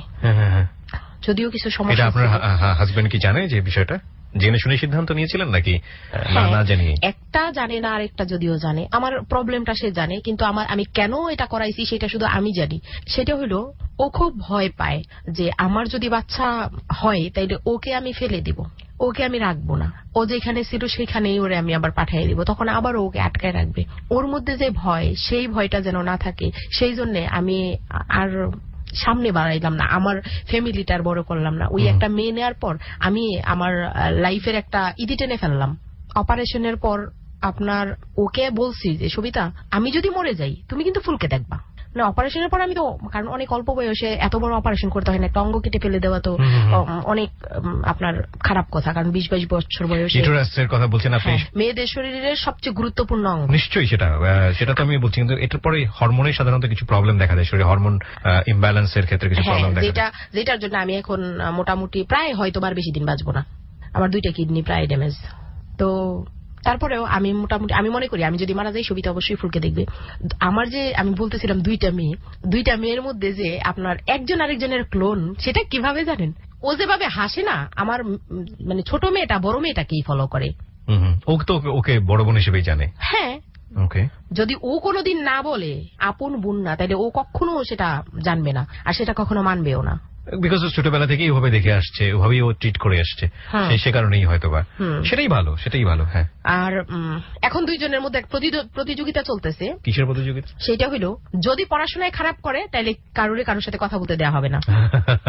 যেমন ও পড়াশোনায় খারাপ করতেছে, সেই জন্য দুইজনের মধ্যে কথা বলা বন্ধ। পড়াশোনা খারাপ, নতুন করে পড়াশোনা শুরু করেছে আবার? হ্যাঁ, ও এবার ইন্টার পরীক্ষা দিচ্ছে। তুমি কি এসএসসি পাস করেছো? হ্যাঁ, এখনো ও পড়বে না, মোটামুটি বলতে গেলে আমার চাপে ও পড়তেছে। ও আর ইন্টারে ভর্তি হবে না, পরীক্ষার রেজাল্ট খারাপ না, ভর্তি হইতে হবে, পড়তেই হবে। ভর্তি হইলো, এবার ইন্টার পরীক্ষা দিল, সেখানেও রেজাল্ট খারাপ। কিন্তু পাস তো করেছে নাকি ফেল করেছে? এখন ফেল পাস দুইটাই সমান, কারণ গ্রেড তো খুব খারাপই আসছে। আচ্ছা, তো এই জন্য পড়াশোনার প্রতি তেমন একটা আগ্রহ নেই। বাট আপনি টেনে টুনে যেভাবেই হোক পাস করানোর চেষ্টা করছেন। আসলে কেন পড়াচ্ছেন? মানে ও তো চাকরি বাকরি করছে, পয়সা ইনকাম করছে, কেন পড়াচ্ছেন? ভাইয়া, আমি অনেক বেশি পড়তে পারি নাই, যদিও আমি চাকরি করছি অনেক আপার লেভেলে। শুধু সেটা হইলো দক্ষতা বলে। ওরে পড়াশোনা করাইতেছি, মেমোরিটা কন্ট্রোল করি আমি। ওর লাইফের যত হ্যাপিনেস আছে সব ওর লাইফের যত ব্যাডনেস আছে সব আমার, যত প্রবলেম আছে সব আমার, যত সুযোগ আছে সব আমি তৈরি করে দিব ওরে। সেটা আমার যত ক্ষতি হোক। কি ধরনের সমস্যায় পড়তে হয় পারিবারিক এবং চারপাশে? একটা তো হচ্ছে যে পুরো গল্পটাই আমরা বুঝতে পারছি, কিন্তু তারপরে দৈনন্দিন প্রবলেম গুলো তো আছেই। সেই দৈনন্দিন প্রবলেম গুলা তো প্রতিনিয়ত থাকবে। যেমন যদি আমার হাজবেন্ডকে কেউ জিজ্ঞেস করে যে এই মেয়েটা কার, তোমার না তোমার ওয়াইফের, কার? কি বলে উনি? একটা মানুষ যদি জিজ্ঞেস করে, এত বড় গল্প কিভাবে বোঝাবে? হ্যাঁ, জিজ্ঞেস করলে প্রথম আমারে বলতো যে কি বলবো আমি মানুষরে। তো আমি বলতাম যে যদি তোমার অনেক বেশি সমস্যা হয় আমার কাছে আসতে বইলো। মেয়েটা আগেরও না পরেরও না, এটা আল্লাহ আমারে দান করছে, গড গিফটেড। ওরে এমন ভাবে বাবার আদর বা বাবার অধিকারটা কেউ দিত না। আর ও যদি একদিন ফোন না করে, অন্য কেউ জিজ্ঞেস করতো না যে ওর সাথে আমার কথা হয়েছে কিনা, কি কথা হয়েছে। ফাইন। শিশু পল্লীতে তোমার রুটিনটা একটু জানি, কি করো তুমি? সকালবেলা ঘুম থেকে ওঠার পরে কিভাবে পুরো দিনটা তোমার যায়? একদিনের ঘটনা, সকালে উঠি, রান্না করি, খাবার খাই। নিজে রান্না করো? হ্যাঁ, নিজে। তোমার রান্না তো কেউ খেতে পারে না, তুমি কিভাবে খাও? একদিন আমি তোমার রান্না খাবো, ঠিক আছে? আমাদের সবার জন্য নিয়ে আসবা। আমাদের হ্যালো 8920 গেস্ট যারা আছে, ওর যারা রান্না খেতে চান, বিশেষ করে লিসনার যারা আছেন, একদিন আমরা ওরাতে রান্না খেতে পারি। ওনাকে রান্না করতে পারে না, আমাদের সবার জন্য তুমি একদিন যদি কনসেন্ট্রেশন নিয়ে রান্না করো, আমার মনে হয় তুমি একদিনই রান্না শিখে যাবা। হ্যাঁ, তো রান্না করো, তারপরে নিজে রান্না করে খেলে তারপরে রেডি হয়ে অফিসে যাওয়ার জন্য 12টায় অফিসে যাই। অফিসিয়াল যেটা কাজ থাকে সেটা কাজ করি। তারপরে আপনার কি ধরনের কাজ থাকে তোমার? শিশুদের নিয়ে কাজ, তো এন্ট্রি করা, এই শিশুদের নাম লেখা। শিশুদের নাম এন্ট্রি করা বলতে পারেন, আমি বলে দিচ্ছি। হ্যাঁ, কি কাজ? বাচ্চাদের মেধা বিকাশে একটা প্রজেক্টে কাজ করেও, যেই কাজটা করলে বাচ্চারা খুব সহজে পড়ার প্রতি আগ্রহ, খাওয়ার প্রতি, ঘুমানোর প্রতি, খেলাধুলার প্রতি আগ্রহ জন্মাবে, তাদের মেধার বিকাশটা ঘটবে পরিপূর্ণভাবে। সেই রকম একটা প্রজেক্টের ও সম্ভবত অ্যাসিস্ট্যান্ট সুপারভাইজার। তাই কি? অ্যাসিস্ট্যান্ট সুপারভাইজার তুমি বড় একটা পোস্টে আছো। ওয়াল শিশু পল্লীর যত বাচ্চা আছে সবার হাজিরা থেকে শুরু করে পার রুটিন হাজিরা ও করবে। আবার তাদেরকে টোকেন দেবে, সেই টোকেন থেকে আপনার টাকার মান নির্ণয় করা হবে। সেখান থেকে বাচ্চারা খেলনা, চকলেট, বিস্কুট, বিভিন্ন জিনিস কিনতে পারবে। That's beautiful. এই কাজটা তুমি করো? হ্যাঁ। ওয়ান্ডারফুল। ওকে, তুমি কটা পর্যন্ত করো সারাদিন? 12টা থেকে আপনার রাত 9টা। 12টা থেকে রাত 9টা পর্যন্ত। তো তোমার আর সময় কই, ব্যক্তিগত সময় কই তাহলে? আরো কিছু কাজ করে, আমি বলি। ও সেলাই কাজ শিখছে, ওর ঘরে একটা সেলাইয়ের মেশিন আছে, ও সেলাই কাজ করে। এটা কি শিশুপল্লীতেই? হ্যাঁ, ওর রুমের ভিতরে। আচ্ছা। শিশুপল্লী থেকে ওকে একটা বেড দিচ্ছে, একটা রুমের ভিতরে ওরা 3 জন থাকে। ওদের মাসিক ভাড়া 50 টাকা না সবিতা? মাসিক ভাড়া 50 টাকা। এটা কি তোমাদের রোজগার থেকে শিশুপল্লীকে দিতে হয়? হ্যাঁ, 50 টাকা হইলো মাসিক ভাড়া, আর বোধহয় 50 টাকা গ্যাস বিল আর বিদ্যুৎ বিল। না, বিদ্যুৎ বিল। তাইলে আপনার ওদের ভাড়া হইলো 100 টাকা পার মান্থ। ভাড়াই নেই,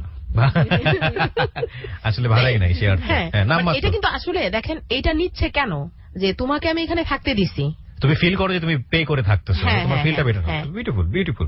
ওকে।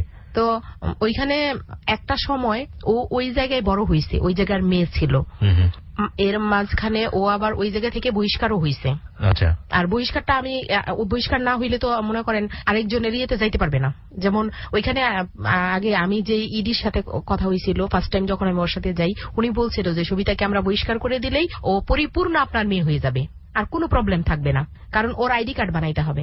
সবিতা তোমার আইডি কার্ড গুলা দাও তো, আইডি কার্ডের নাম লাগবে না বাবা মার, না হয়তো ও তো ন্যাশনালিটি পাবে না। এই জন্য ওকে বহিষ্কার করা হলো। মানে হ্যাঁ, এটা আসলে সেখান থেকে চাকরি না, মানে আমি যেন থেকে বড় হয়েছি তো সেন থেকে, মানে এখন আমি শিশুপল্লী কিছু না, মানে চাকরি ঠিকই ও, করবো। মানে চাকরি বহিষ্কার না, বলতে চাকরি আসলে না, শিশুপল্লীর এখন হইলো ও বাচ্চা না, শিশুপল্লীর ওনারশিপটা নাই। হ্যাঁ, হ্যাঁ। সেটা এটা করা হলো ওর ভালোর জন্যই। হ্যাঁ, এটা ওর ভালোর জন্য করানো হইলো, যে ও শিশুপল্লী থেকে ও বহিষ্কার হইলো এই জন্য যে ও অ্যাডাল্ট হয়ে গেছে, মোটামুটি ও একটা চাকরি করতেছে, আর এখন ও নিজের মতো করে নিজে চলতেও পারবে। এই সেই আইডি কার্ড না যেখানে মা হিসেবে আপনার নাম আছে হ্যাঁ। ন্যাশনাল আইডি কার্ডে, আর বাবা হিসেবে আপনার হাজবেন্ডের নাম। জি, ভেরি ইন্টারেস্টিং। মানে কেন যে বলি যে লাইফটা আসলে নাটকের চেয়েও নাটকীয়। Very interesting. তো আপনি এটা অ্যাকসেপ্ট করে নিলেন বিকজ অফ ওর এই ন্যাশনাল আইডি কার্ডটা আসলে করার জন্য, তাই তো? জি, ওকে। তারপর যাদেরকে ও আগে যাদের ভয়ে লুটুপুটি খাইতো, এখন তারা ওকে সালাম দেয়, ম্যাডাম বলে, অনেকে গ্রেট আপা বলে। Great achievement. সি, আমরা মনে করেছিলাম যে আজকের গল্পটা শেষ হবে খুব দুঃখ ভারাক্রান্ত মন নিয়ে। না, কিছুটা আফসোস তো প্রত্যেকটা মানুষের জীবনেই আছে। আমারও অনেক বেশি অপূর্ণতা আছে, যারা শুনছেন তাদেরও পুরো জীবনটাই আসলে এই অপূর্ণতাই আমাদেরকে সামনের দিকে নিয়ে যায়। আমরা বেঁচে থাকার শক্তি পাই এই অপূর্ণ বিষয়গুলোর কাছ থেকেই, কারণ আমরা মৃত্যুর আগ পর্যন্ত পূর্ণ হতে চাই, আমাদের মনের শখগুলো পূরণ করতে চাই। সবিতারও আছে, সবিতারও অনেক অনেক বেশি অপূর্ণ বিষয়গুলো এখনো আছে। বয়স 37, বিয়ে হয়নি, সংসার কি জিনিস সে জানে না, এটা অনেক